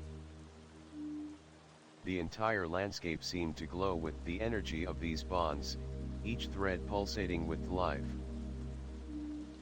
"You see now," Lyriel said, its voice filled with understanding. "The bonds between all things are not just connections. They are the very fabric of existence. To understand one is to understand all. The stronger the bond, the greater the strength of the whole. We are all woven together, dreamer. No one is ever truly alone." Liana felt a surge of understanding flood through her. She had spent much of her life feeling isolated, disconnected from the world around her. But in this moment, she realized that she had never been alone. She had always been a part of something greater, something interconnected, and beautiful. "Thank you, Liriel," she whispered, her heart full. "I understand now. We are all connected." Liriel smiled, its form shimmering with light. "You have learned the greatest truth, dreamer. The power of connection is the key to understanding the world, and through it, you will find the strength to carry on." As Lioness stood in the center of the valley, the threads of connection weaving around her, she felt an overwhelming sense of peace. She no longer felt lost or alone. She was part of something much larger, something eternal and ever-changing. The energy of the valley filled her, and she knew that she was ready for whatever came next. The valley, the flower of bonds, and the luminous threads that connected everything, these were not just symbols. They were the very essence of Lunaria, and now they were part of her, too. "Go now, dreamer," Liriel said, its voice a soft whisper in the wind. "Carry the lesson of connection with you, for it will guide you on your path." Lioness nodded, a sense of purpose settling in her heart. She had learned the truth of bonds, that they were not just connections between people, but the very essence of life itself. With this knowledge, she felt ready to face whatever challenges lay ahead. As she walked away from the valley, the threads of connection continued to hum softly in her soul, guiding her forward, reminding her that no matter where she went, she would always be part of Lunaria's ever-living web. Chapter 14, The Forgiveness of Giants. Lioness' journey had led her through so many wonders, each place, each lesson building on the last, each encounter unfolding new truths. She had witnessed the shifting forces of change in the shifting glades, felt the deep interconnectedness of all life in the valley of luminous bonds, and learned the beauty of imperfection in the garden of imperfections. But there was one lesson she had yet to learn: the power of forgiveness, and how it could heal not just the heart, but the very land itself. As she walked deeper into the enchanted forest, the trees began to grow taller and more imposing, their trunks thick and ancient, their roots tangled deep beneath the earth. The air was thick with the scent of pine and damp earth, and a hushed silence seemed to blanket the land. The world around her felt still, as if holding its breath. Singsap, ever by her side, fluttered nervously beside her. "We are entering the Valley of Forgotten Giants, dreamer. This is a place of great sorrow and great power." Lioness looked around, her heart heavy with curiosity. "What happened here?" she asked softly. Singsap's wings fluttered as she glanced nervously at the towering trees. "Long ago, great giants roamed these lands. They were the protectors of Lunaria, tasked with maintaining balance and keeping the forces of chaos at bay. But one fateful day, the giants turned against each other. Ancient grudges, old wounds, and misunderstood intentions led them to war. The earth itself shook with the force of their battles, and their mighty roars echoed through the valleys. The land was scarred by their fury." Lioness' eyes widened in shock. "But why? Why did they fight?" Singsap sighed, her voice tinged with sadness. "The giants were powerful, but they were also proud. They believed they were beyond the need for understanding, for compromise. They thought that by defeating their enemies, they could protect what they loved. But in the end, their violence only created more pain, more division. As they continued walking, the valley before them grew even darker, the trees towering overhead like silent sentinels. At the heart of the valley stood a massive stone monument, an ancient statue of a giant, carved from the very rock of the land. Its expression was one of sorrow, its great stone hand outstretched as if reaching for something just beyond its grasp. Around the base of the statue were small, delicate flowers, bright, beautiful, and yet fragile. "This is the monument to Garath, the first of the giants," Singsap said softly. Garath was the greatest of them all, a protector, a guardian. But in his anger, he destroyed everything he had sworn to protect. The others followed his lead, and in the end, the giants were lost to Lunaria.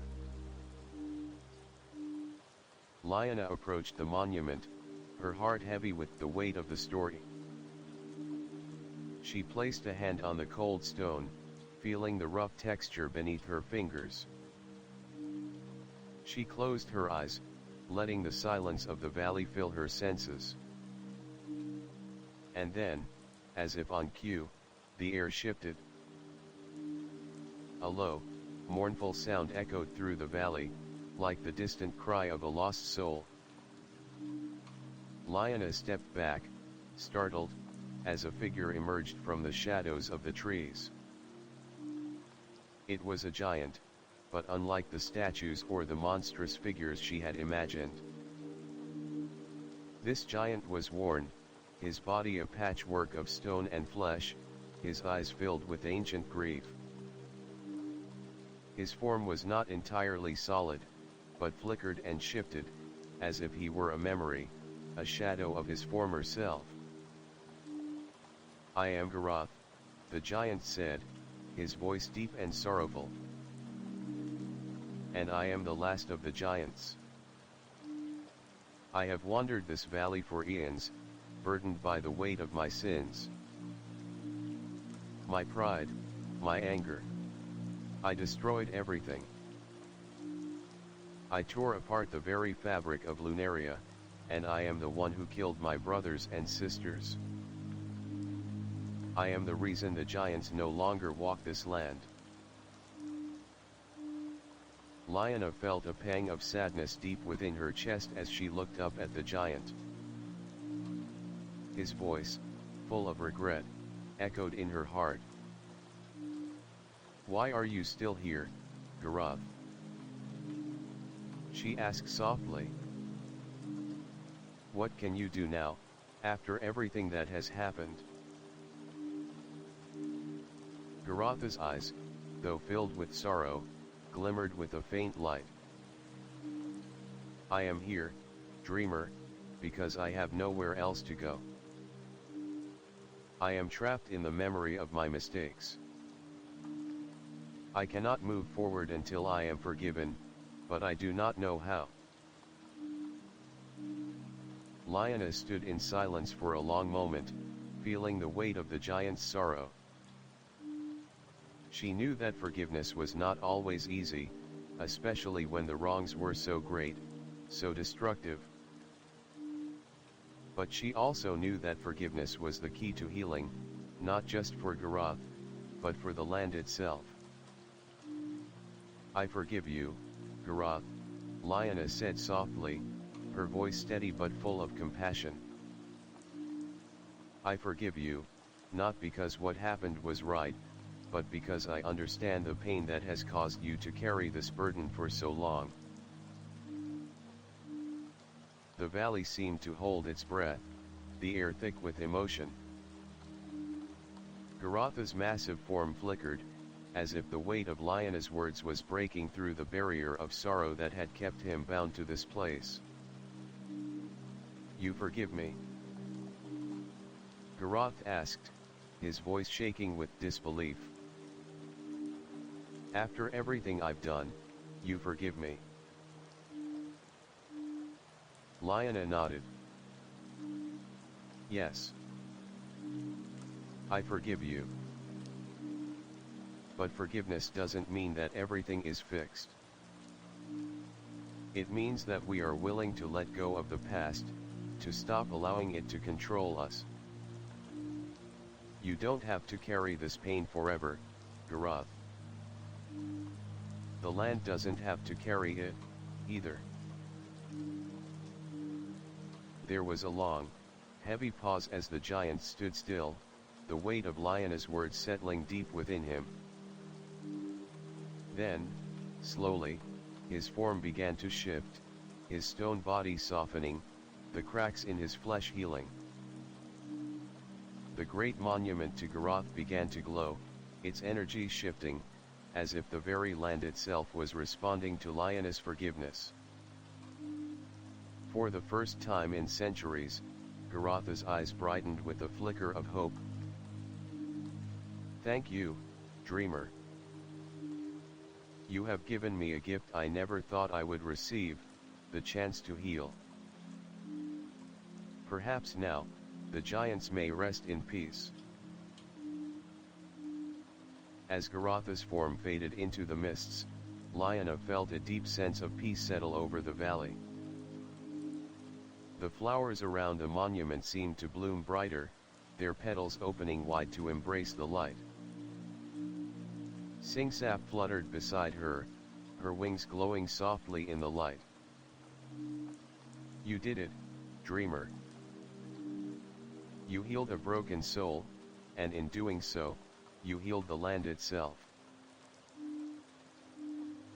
Lyanna looked around at the valley, now full of life and light, the energy of forgiveness flowing through it. She realized that, in this place, forgiveness was not just a personal act, it was an act of restoration, of renewal. By forgiving Garath, she had helped restore balance to a broken world. "You're right, Singsap," Lyanna said softly. "Forgiveness isn't about forgetting what happened. It's about letting go of the burden, so we can move forward. It's about healing, for ourselves and for the world." With a final look at the monument and the valley, Lyanna turned to continue her journey. The path ahead was still uncertain, but she now knew that no matter what came next, she carried the power of forgiveness within her, ready to heal the world one step at a time. Chapter 15, The Strength in Fragility. After the Valley of Forgotten Giants, Lyanna's heart felt lighter. She had witnessed the healing power of forgiveness, how it could release the past, not just for herself but for the land, the creatures, and the very essence of Lunaria.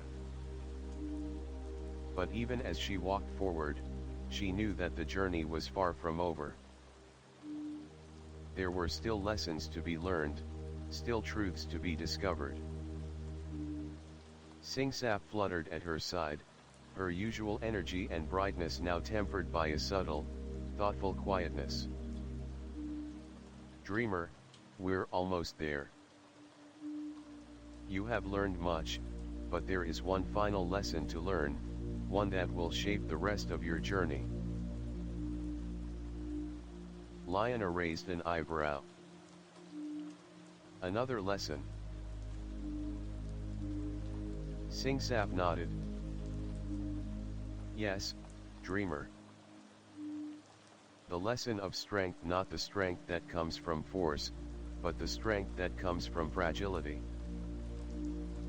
The strength of those who may seem weak, but who possess an inner power that is far greater than the physical." As they ventured forward, the landscape began to change once again. The dense forests began to thin out, revealing a wide, open plain. The air was cool, the sky clear, and the soft sound of trickling water reached her ears. She could see a small river in the distance, its surface reflecting the sky like a mirror. The river of quiet strength, Singsap explained. It's here that you will meet a creature whose power lies in its gentleness. Follow me. They approached the river, where the water wound its way through the meadow, its flow steady but unhurried. At the edge of the riverbank, Liana noticed a small, delicate creature, a moth with wings like translucent glass. The moth was hovering gently above the water, its fragile wings beating with a slow, rhythmic pulse. Singsap landed beside the moth, her tiny form shimmering in the soft light. This is Etheris, the spirit of the moths. Etheris embodies the strength of vulnerability. She has the power to mend what is broken, not with force, but with care. Liana approached cautiously, her heart filled with both curiosity and reverence. Etheris, she said softly. I've heard stories about you, the quiet guardian of the river. But I never imagined you to be so delicate. Etheris turned her delicate head toward Liana, her wings fluttering like the faintest breeze. I am delicate, yes, she said, her voice soft and melodic, like the rustle of leaves in the wind. But I am strong, too. You see, strength is not about being unyielding. It is about understanding that we are fragile and embracing that fragility with grace. Liana knelt down beside the moth, her eyes wide with wonder. How can fragility be a form of strength? Etheris smiled, her wings shimmering in the sunlight. I will show you, she said softly. Come, sit with me by the river, and I will tell you my story. As Liana sat down beside Etheris, the moth's wings began to glow softly, casting a gentle light over the water. She could feel the subtle power radiating from Etheris, not a forceful, aggressive energy, but a calming, healing presence that seemed to wrap around her like a protective blanket. In the beginning, I was just like any other creature, Etheris began, her voice drifting like a whisper in the breeze. I was fragile, small, and my wings were delicate. The world seemed vast and overwhelming, and I wondered how I could ever make a difference. But then I realized something important: strength does not lie in size, or in power, or in the ability to overwhelm others. Strength lies in our ability to be gentle, to be kind, and to heal what is broken without force. Liana listened intently, her heart opening to the truth in Etheris's words. I have spent my life mending the broken wings of others, Etheris continued. I have healed injured creatures, comforted the lost, and helped the fragile find their way. I have never fought with claws or fangs. I have never raised my wings in anger. I have only ever offered my care, my gentleness, and my compassion. And in doing so, I have become stronger than I ever thought possible. As the river flowed gently beside them, Liana could see the truth of Etheris's words. The moth was small and fragile, her wings delicate as the finest silk, yet she held within her a quiet power and unshakable strength born of kindness and care. But, why is that so powerful? Liana asked, her voice filled with awe. How can being gentle, being fragile, be enough to make a real difference in the world? Etheris smiled softly. Because, dreamer, the world is not always made of strength. It is also made of love, compassion, and understanding. True power comes not from overwhelming others, but from supporting them, helping them heal, and guiding them with patience and tenderness. It is in the gentle touch that we find the power to change the world. Lioness sat in silence, her mind and heart filled with a newfound understanding. She had always thought that strength came from being unyielding, from pushing forward with force.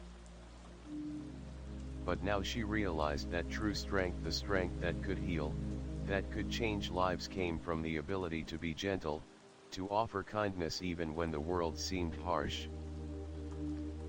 You have shown me the way, Etheris, Lioness said quietly, her voice filled with gratitude. I understand now. Strength is not about power or control. It is about how we care for others, how we offer help when it is needed, and how we remain compassionate even when we feel small. Etheris's wings fluttered, a soft glow emanating from them. You are wise, dreamer. And you are learning well. Remember, the greatest strength lies not in what you can destroy, but in what you can build with your love and care. As Lioness stood to leave, Etheris hovered beside her, her wings shimmering in the sunlight. Take this, dreamer, she said, and with a gentle movement, she placed a small, shimmering crystal in Lioness' palm.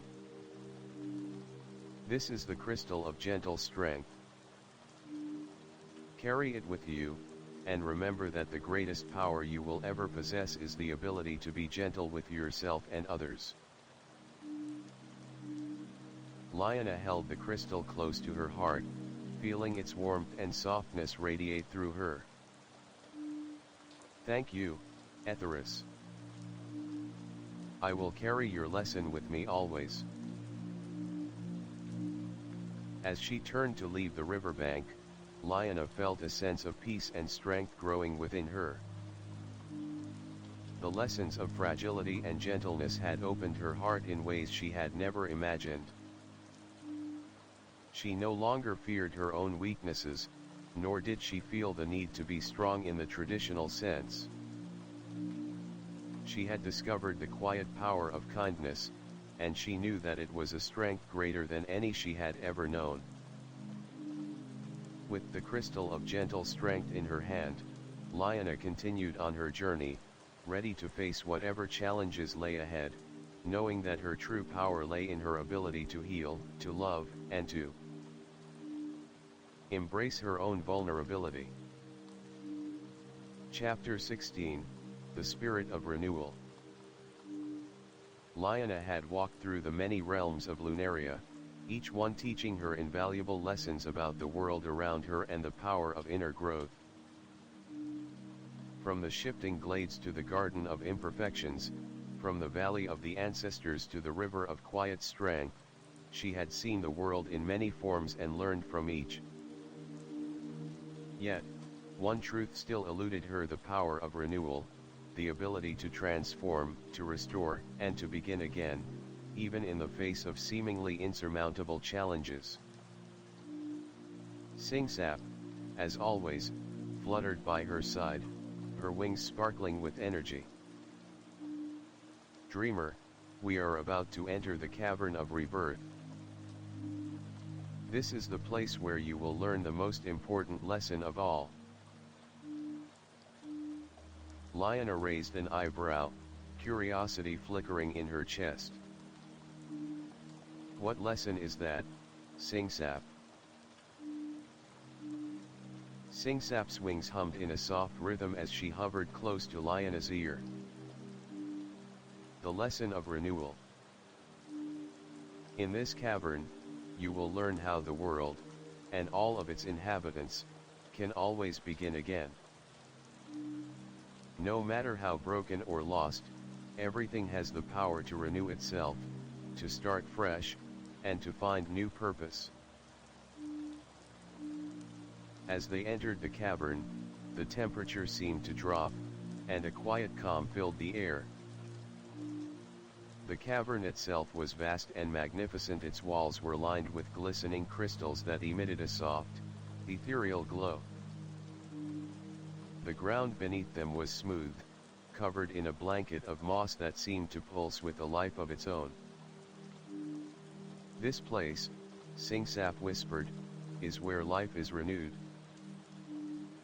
It is the heart of Lunaria's cycle of life and death. Here, every living thing finds its way back to the beginning, and every lost soul can be restored to its rightful place." They continued deeper into the cavern, the light from the crystals growing brighter as they approached a massive chamber. In the center of the chamber was a pool of liquid, glowing with an eerie, greenish-blue light. The surface of the pool was perfectly still, like a mirror, reflecting the crystals and the cavern's walls with immaculate clarity. Lyanna stepped closer, drawn to the beauty of the water. As she looked into the pool, she saw not her own reflection, but visions of the past, a world once vibrant, now scarred. She saw great storms tearing apart forests, rivers running dry, creatures lying lifeless in barren fields. "Is this the world before?" Lyanna asked, her voice filled with awe and sadness. Singsap nodded. "Yes, dreamer. This is the world before renewal. It was a world that faced decay, destruction, and death. But what you see in the pool is not the end, it is merely the beginning. This world, like all worlds, can be restored." The waters of the pool shimmered and rippled as a figure emerged from the depths, a spirit of renewal, glowing with an inner light. The spirit was neither fully human nor fully ethereal, its form a delicate combination of light, water, and living energy. It wore robes of flowing moss and vines, and its eyes shimmered like the stars. "I am Niera, the spirit of renewal," the figure said, its voice a soft, melodic hum. "I have waited for you, dreamer. You seek the power of renewal, and I am here to guide you through it." Lyanna stepped forward, her heart racing with anticipation. "What must I do, Niera? How can I learn the power to begin again?" Niera's glowing presence radiated calm, as if everything in the world were in balance. "First, you must understand that renewal is not a force. It is a choice. You must choose to let go of what has been, to release what is no longer needed, and to embrace what is yet to come." As Niera spoke, the waters of the pool began to swirl, and the visions changed. Lyanna watched as the scenes of destruction transformed, slowly but surely. Trees began to grow again, rivers began to flow, and creatures rose from the earth, their bodies glowing with vitality. The land that had once been barren was now full of life. Wildflowers bloomed, the air thick with the scent of spring, and the sky was clear and blue. "The process of renewal is not easy," Niera continued, "but it is always possible. Life is cyclical, dreamer. What is broken can be restored. What has withered can bloom again. It is not about forgetting the past, it is about understanding that the future is always filled with possibility." Lyanna watched, transfixed, as the world around her seemed to change. The vision of decay and destruction had been replaced by the beauty of new life, of growth, and of transformation. She realized that renewal was not just about fixing what was broken. It was about the willingness to change, to adapt, and to start over when necessary. "I understand," Lyanna whispered, the words coming from a deep place within her. "It's about embracing change, even when it feels impossible. It's about seeing the potential for growth, even in the darkest times." Niera smiled, her form glowing brighter. "Yes, dreamer. That is the key. Renewal is not just about physical restoration, it is about the willingness to move forward, to let go of old wounds, and to welcome new beginnings. It is about finding strength in vulnerability and the courage to evolve." The waters of the pool began to settle, and Niera's form started to fade into the shimmering mist. "Now, dreamer, you must carry this lesson with you. Whenever you feel lost, whenever you face destruction or despair, remember that renewal is always possible. The power to begin again lies within you." Lyanna stood silently, her mind and heart filled with the lessons of renewal. The pool before her was still once more, its surface now reflecting the light of the crystals above. She felt as though a weight had been lifted from her. She no longer feared the idea of change. She had learned that renewal was not about erasing the past. It was about understanding it, learning from it, and allowing it to guide the future. Singsap fluttered to Lyanna's side, her wings glowing softly in the light. "You have learned well, dreamer. The world is always changing, always growing, and so must you. Embrace the renewal that life offers, and carry that strength with you wherever you go." Lyanna nodded, feeling a deep sense of peace settle in her chest. "Thank you, Singsap. I will carry this lesson with me. I will always embrace the opportunity to renew, to begin again, no matter the challenges." As they left the cavern, the glow of Niera's presence still lingered in the air, like a gentle promise of the new beginnings that awaited. Lyanna felt lighter, freer, knowing that she had the power to start anew, to embrace change with open arms, and to trust in the infinite possibilities of life. The world around her seemed to hum with a quiet energy, as if the very earth was alive with the potential for renewal.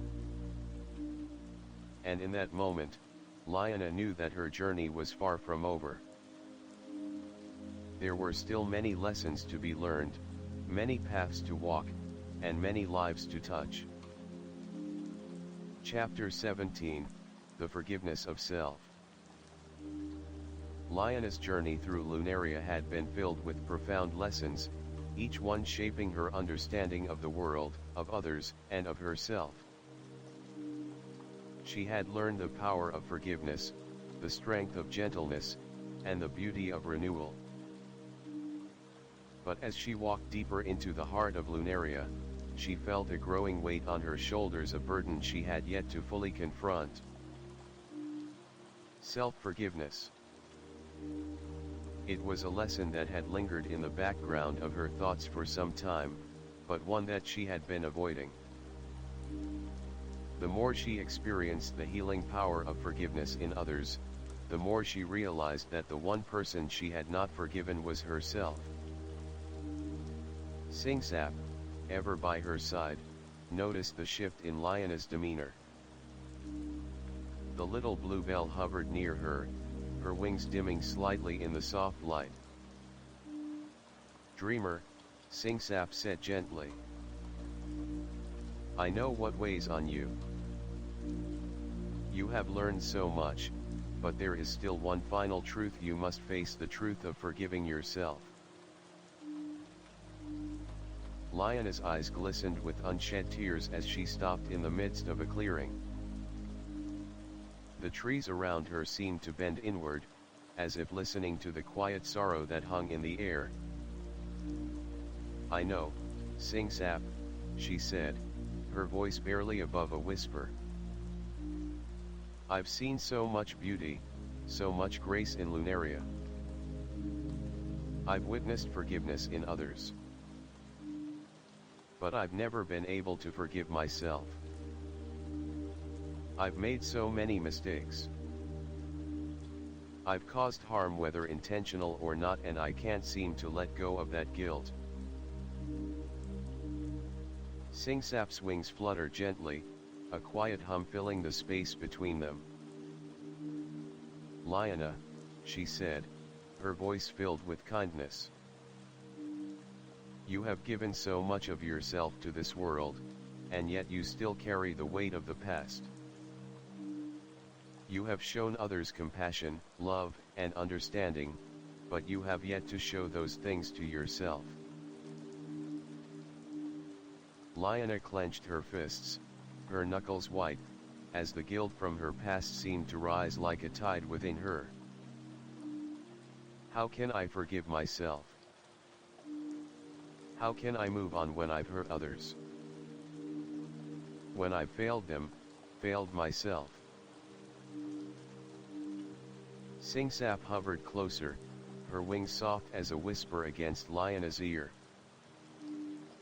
Forgiveness is not about forgetting, dreamer. It's not about erasing what has happened. It's about accepting that we are all flawed.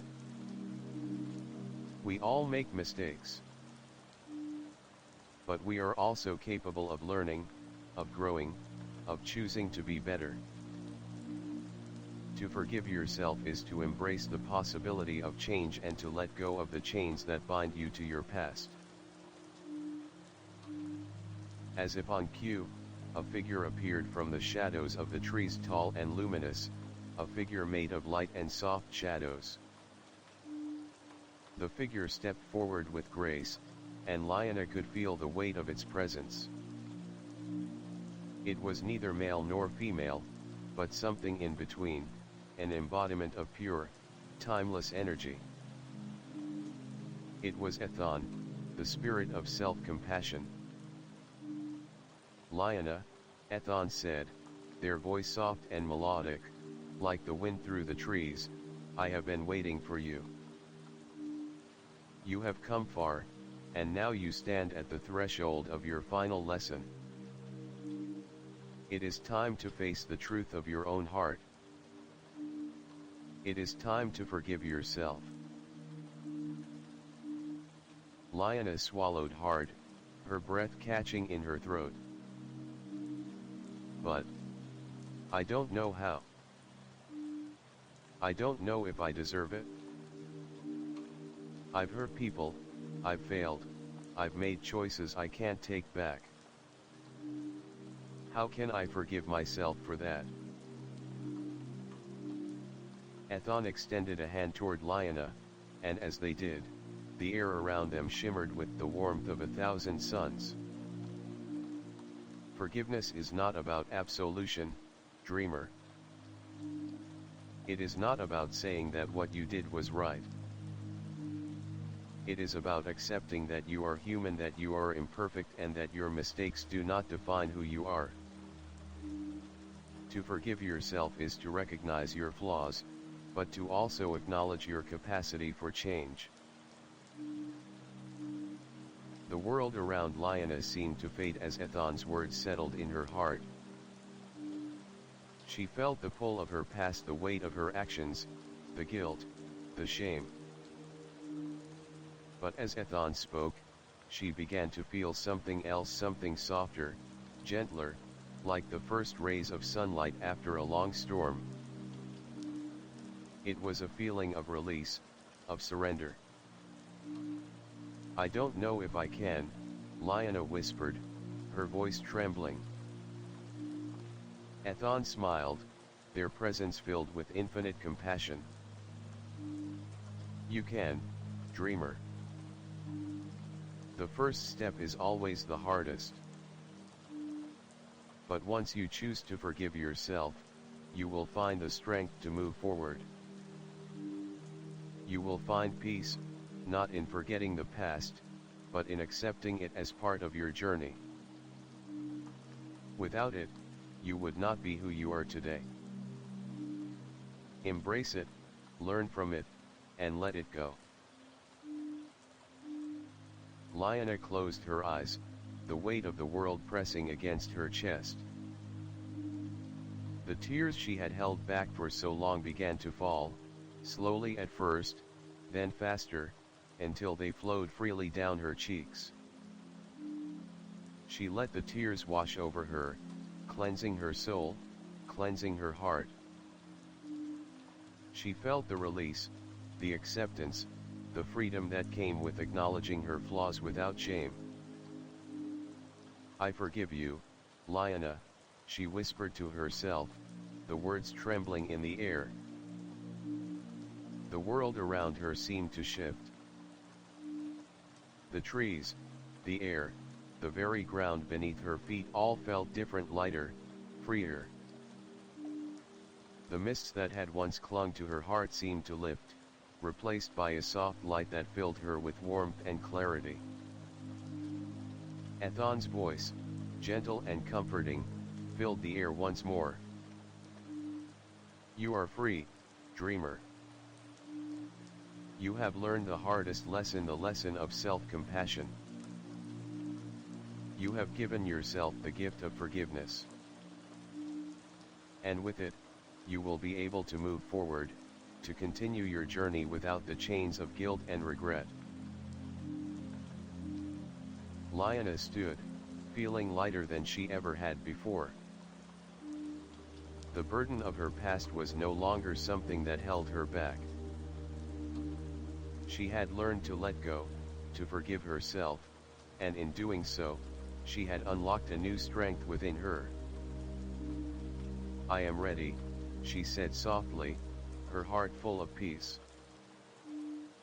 Singsap hovered beside her, her wings sparkling with a new vibrancy. You did it, dreamer, she said with pride.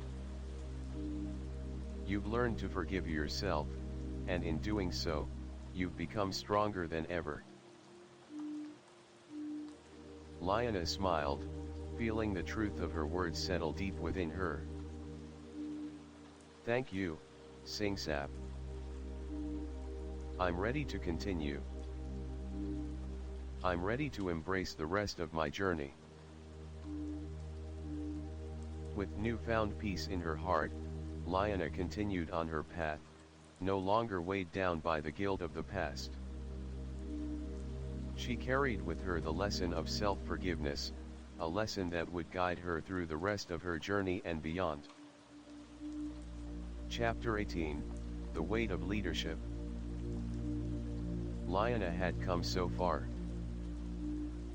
From the rivers that flowed with ancient wisdom to the fields that bloomed with imperfection, from the lessons of forgiveness to the power of self-compassion, she had learned the deepest truths Lunaria had to offer. Yet, as her journey continued, she felt an undeniable pull towards something greater, something more challenging. She had learned to walk her own path, but now, she had to learn to lead others through the forest of their fears, through the shadowed places where hope often seemed lost. The journey had been one of self-discovery, but this final test would ask something new, the strength to lead. Singsap fluttered beside her, her wings fluttering faster than usual. Dreamer, she said, her voice full of excitement, we've reached the heart of Lunaria where the true power of leadership is forged. Lyanna's heart pounded in her chest. I don't feel ready for this, she admitted, her voice uncertain. I've learned so much, but leading others, that's something completely different. Singsap looked at her with a knowing smile. You may not feel ready, dreamer, but remember, true leadership is not about knowing everything. It's about guiding others with compassion, with understanding, and with the strength to stand firm when the world around you shakes. It's about knowing when to speak and when to listen. They moved deeper into the forest, the air growing cooler, the shadows of the trees stretching longer. The path ahead began to grow steeper, and Lioness' feet sank deeper into the soft earth. They reached a clearing where the sunlight filtered through the thick branches above, illuminating the space in pools of golden light. At the center of the clearing stood a large stone monument, an ancient figure carved in the shape of a lion, its eyes fierce and unyielding. This is the monument of the lion's heart, Singsap explained, her voice filled with reverence. It symbolizes courage, strength, and the burden of leadership. Only those who are ready to lead can approach it. Lioness stepped forward, her heart racing. As she reached the base of the monument, a deep voice echoed from within the stone itself. Who seeks the strength of the lion's heart? The voice asked, its tone both powerful and commanding. Lioness hesitated for a moment before speaking. I am Lioness, dreamer of Lunaria, she said, her voice strong, though her hands trembled. I seek to understand what it means to lead, to guide others, to carry the weight of responsibility. The monument seemed to shift before her eyes, the stone glowing with an inner fire. The lion's stone eyes glimmered as if alive, and the ground beneath her feet began to vibrate. A massive shadow loomed over her as the stone lion slowly began to transform. It shifted into a living, breathing creature, its mane glowing with the light of the sun, its eyes burning with an ancient wisdom. The lion of Lunaria stood before her immense and regal, its presence commanding yet calm.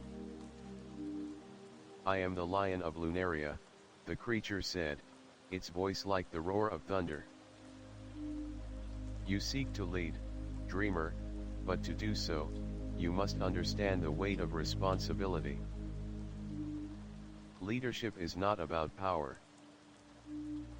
It is about sacrifice, understanding, and the courage to protect those who cannot protect themselves. Lioness stood before the lion, her heart pounding in her chest. I want to learn, but I don't know if I can do it. I've seen the world through my eyes, but leading is different. It requires others to follow, and I don't feel worthy of that trust. The lion's eyes softened, and it took a slow step forward, lowering its massive head to meet Lioness' gaze. You are worthy, Lioness. You have the heart of a leader. But you must understand that leadership is not about being flawless. It is about standing firm in your beliefs, even when the winds are against you. It is about making choices with wisdom and compassion, knowing that the path you walk will shape the future of those who follow. The lion's words echoed in Lioness' mind as she stood in silence, the weight of its message sinking in.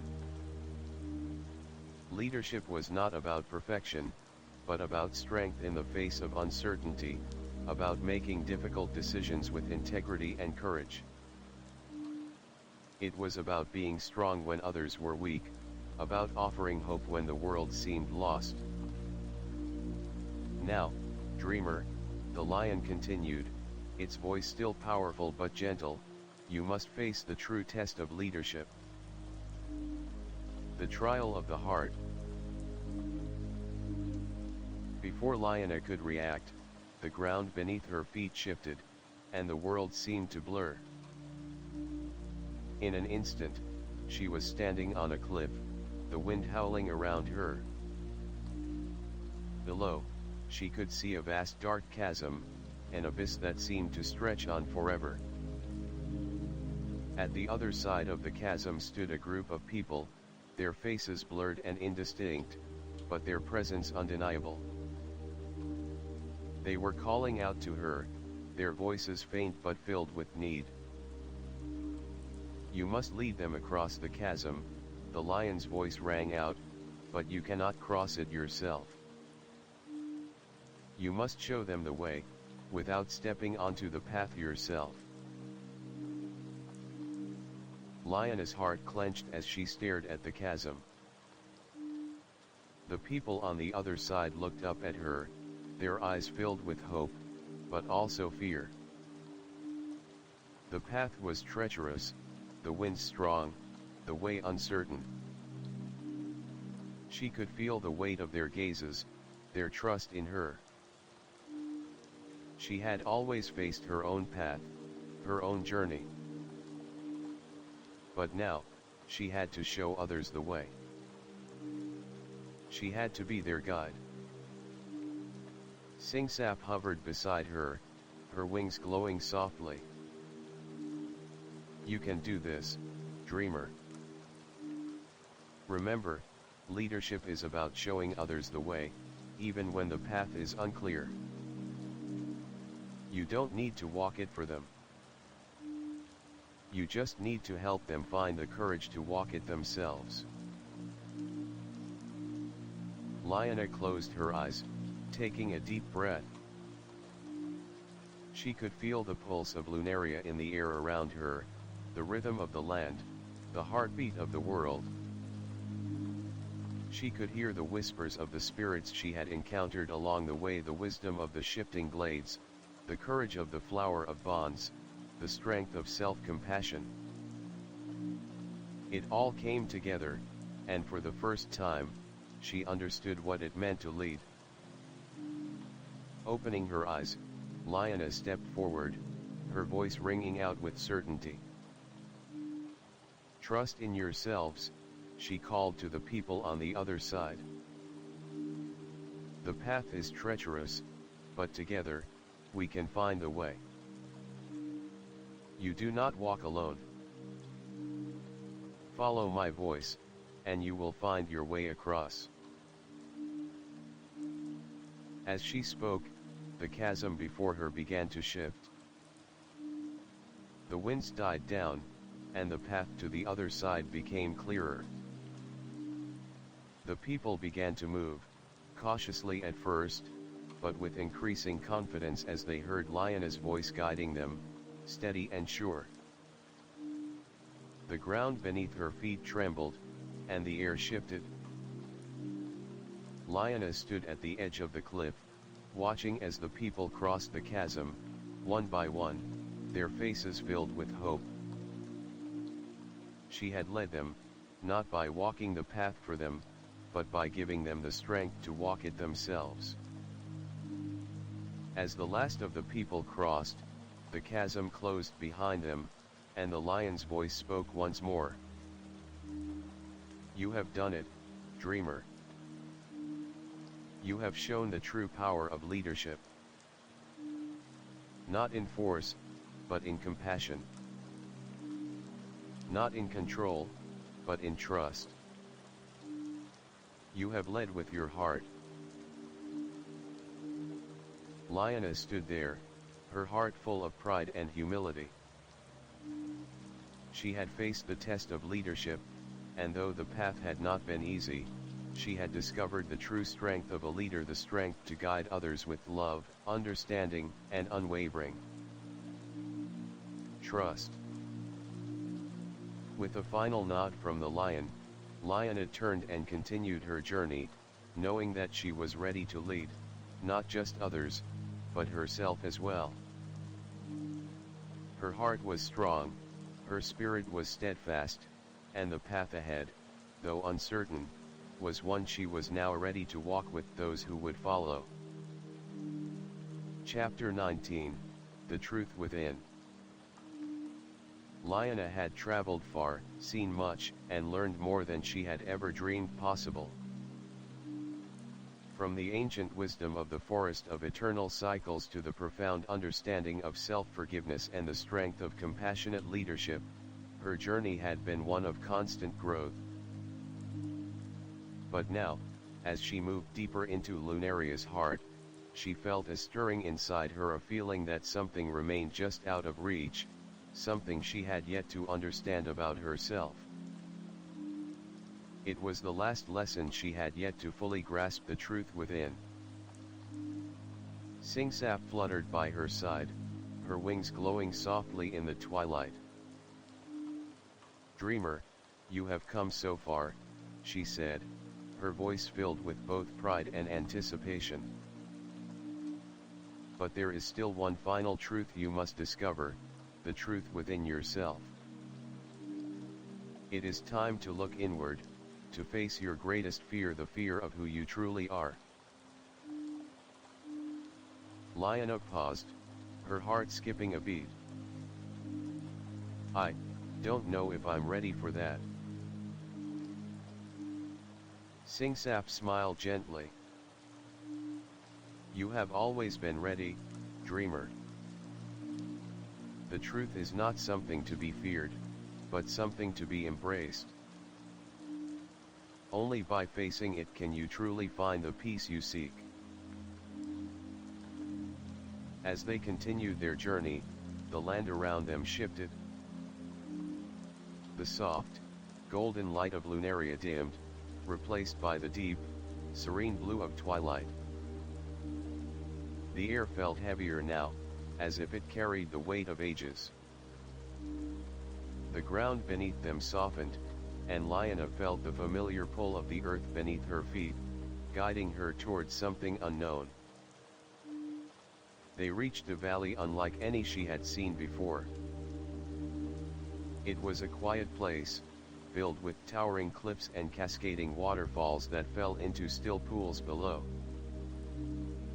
The waters sparkled with a faint light, casting shadows that danced on the rocks like ancient spirits. At the center of the valley stood a solitary stone pillar, glowing faintly with an inner light. "This is the pillar of reflection, dreamer," Singsap said softly. "It is here that the truth of your soul will be revealed. You must face it alone, for this is a journey only you can take." Lyanna nodded, feeling the weight of Singsap's words. She stepped forward, her feet crunching softly on the earth as she approached the pillar. The air around her seemed to shimmer, and the distant sound of the waterfall grew louder, more intense. When she reached the pillar, Lyanna placed her hand upon it. At first, nothing happened. The stone was smooth and cool beneath her touch, but as her fingers made contact, a sudden surge of energy filled the air. The ground trembled beneath her, and the water in the pools began to ripple. Suddenly, a vision appeared before her. It was a reflection, but not of her outward appearance. This was not a reflection in the traditional sense, but a glimpse of something far deeper, her inner self, her true essence. The vision showed her as a young girl, standing at a crossroads, unsure of which path to take. She saw herself making choices, some wise, some foolish, and feeling the weight of every decision, every mistake. She saw the doubts and insecurities she had carried with her, the moments of fear when she questioned her worth, her purpose, and her strength. The vision shifted. She was no longer the young girl, but a woman confident, strong, but still burdened by the past. Lioness saw herself in the midst of her journey, the path she had walked through Lunaria, meeting the spirits and learning the lessons. But in this vision, she also saw the shadow of herself, the parts of her that she had yet to accept, the fear of failure, the doubt that lingered in her heart, the self-criticism that never let her truly be free. The vision deepened, and Lioness felt her breath catch in her chest as she saw the most painful part of all, the moment she had been hiding from the fear of never being enough. Her heart ached as she saw the pain and regret that still haunted her, the mistakes she could not undo, the relationships she could not fix. The shadow of guilt loomed over her, making her feel smaller, weaker, as if she was not worthy of the love and the lessons she had received. Then, suddenly, everything went still. Lioness felt a voice within herself, her own voice, but so much clearer, so much stronger than she had ever heard it before. It was as if all the lessons, all the experiences, all the truths she had learned came together in that one moment. You are enough. The words echoed through her mind, a gentle yet powerful declaration. She realized that she had been carrying the weight of her past mistakes, her insecurities, and her fears, without understanding that those things didn't define her. They were part of her journey, but they didn't have to hold her back. The vision faded, and Lioness stood before the pillar, her heart lighter than it had ever been. You are free, dreamer, came Singsap's voice from behind her.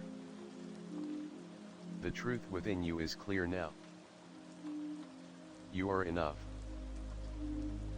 You always have been. Lioness turned, a tear slipping down her cheek, but it was a tear of relief, not sorrow. She had faced the truth of herself, all the parts of her that she had tried to hide or deny, and she had come to understand that she was whole, even with all her flaws and imperfections. You've learned well, dreamer, Singsap continued, her wings glowing softly. You are ready to continue on your path, knowing that the truth of who you are is not something to fear, but something to embrace. As they walked away from the pillar of reflection, Lioness felt a sense of peace settle over her. The weight she had carried for so long was gone, replaced by a quiet strength, a newfound sense of self-acceptance. She had learned that the truth of who she was, her true essence, was not something to be ashamed of, but something to be celebrated. Her mistakes, her flaws, her doubts, they were all part of the person she had become, and they no longer held power over her. I am enough, Lioness whispered to herself, her voice filled with quiet conviction. I always have been. And with that, Lioness continued her journey, her heart open and free, ready to face whatever came next with the knowledge that she had already found the greatest truth of all, the truth of her own worth. Chapter 20, The Circle Complete. Lioness stood on the edge of a quiet meadow, the winds of Lunaria carrying the scent of wildflowers and the distant sound of rushing water. Her journey through this enchanted land had taught her lessons beyond anything she had imagined, each step bringing her closer to understanding not just the world around her, but the depths of her own soul. And now, as she looked out over the vast landscape, she realized that the time had come to bring her journey to its end, or perhaps, to its beginning.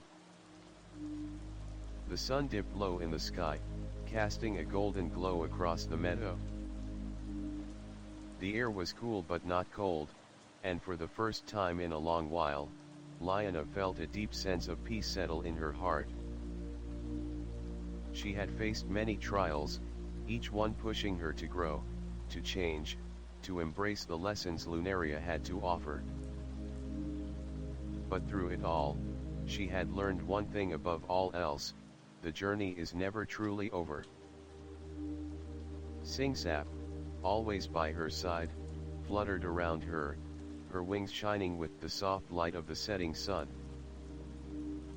"Dreamer," she said, her voice filled with warmth, "you've come so far.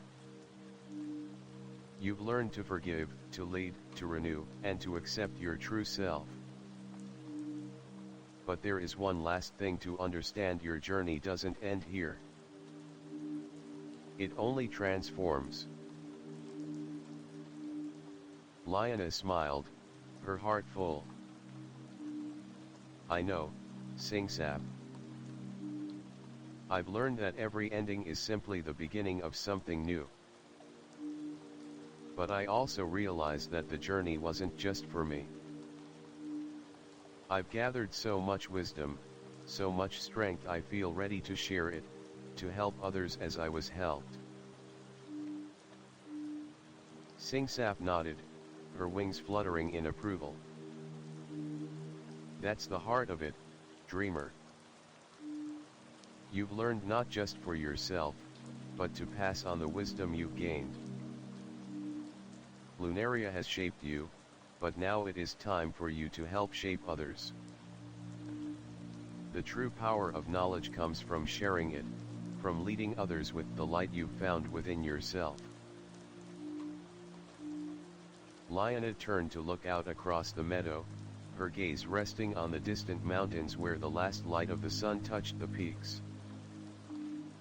She could feel the energy of Lunaria around her, the pulse of life that ran through the trees, the rivers, the flowers, and the animals. She had become part of this world, and this world had become part of her. It was a connection that transcended the physical. It was something deeper, something eternal. "The world will always need those who are willing to learn and to grow," Lyanna said softly, her voice filled with understanding. "And it will need those who are willing to lead with love and compassion. I know that now. I am ready." Singsap hovered beside her, her tiny form glowing in the twilight. "You always were ready, dreamer. Lunaria has been waiting for someone like you, someone who can see the world not just for what it is, but for what it could be. Someone who can lead with heart." Lyanna smiled, her heart swelling with gratitude. "Thank you, Singsap. You've been with me every step of the way, and I couldn't have done this without you." As Lyanna looked out over the horizon, the sky began to darken, and the first stars of the night appeared. The world around her was quiet now, but she knew that the silence was not an ending, it was a pause, a moment of reflection before the next chapter. She turned back to Singsap, who hovered beside her, her wings glowing brightly. "It's time for me to move on, isn't it?" Singsap nodded, her expression full of understanding. "Yes, dreamer. But remember, every step you take is part of the larger journey. Lunaria will always be with you, just as you will always be part of it. The lessons you've learned here are yours to carry into the world, to help others, to heal, to lead. The circle is complete." Lyanna stood for a moment, taking in the beauty of the world around her, the trees swaying gently in the breeze, the rivers winding through the land, the flowers blooming in the soft glow of the evening light. She realized that the world was a living, breathing entity, and she was a part of it. Every lesson, every hardship, every joy, these had shaped her into the person she was today. She closed her eyes and took a deep breath, feeling the pulse of Lunaria within her. She was ready to take the next step, to continue her journey beyond the borders of this enchanted land. But she knew, deep in her heart, that she would never truly leave. Lunaria had become a part of her, and she, a part of it. "I understand now," Lioness said softly, her voice steady and full of conviction. "The journey is not just about finding answers, it's about embracing the questions, the unknowns. It's about leading with compassion, loving with understanding, and living with purpose." Sing Sap smiled, her wings fluttering brightly. "Exactly, dreamer. And now, you can help others find their own path, their own journey. You are ready to guide them, to teach them the lessons you've learned, and to help them find their way, just as Lunaria helped you find yours." Lioness turned back to the path ahead, the road stretching out before her, illuminated by the first light of the rising moon. She took a step forward, feeling the earth beneath her feet, and for the first time in her life, she felt fully at peace with the world and with herself. She knew that this was only the beginning, that the lessons she had learned would continue to unfold, guiding her in ways she couldn't yet imagine. But she was no longer afraid. She was ready. Ready to lead, ready to love, ready to be a beacon of light in a world that needed it. And so, with the wisdom of Lunaria in her heart, Lioness stepped forward into the night, knowing that the circle of her journey had come full circle, but that the adventure was far from over.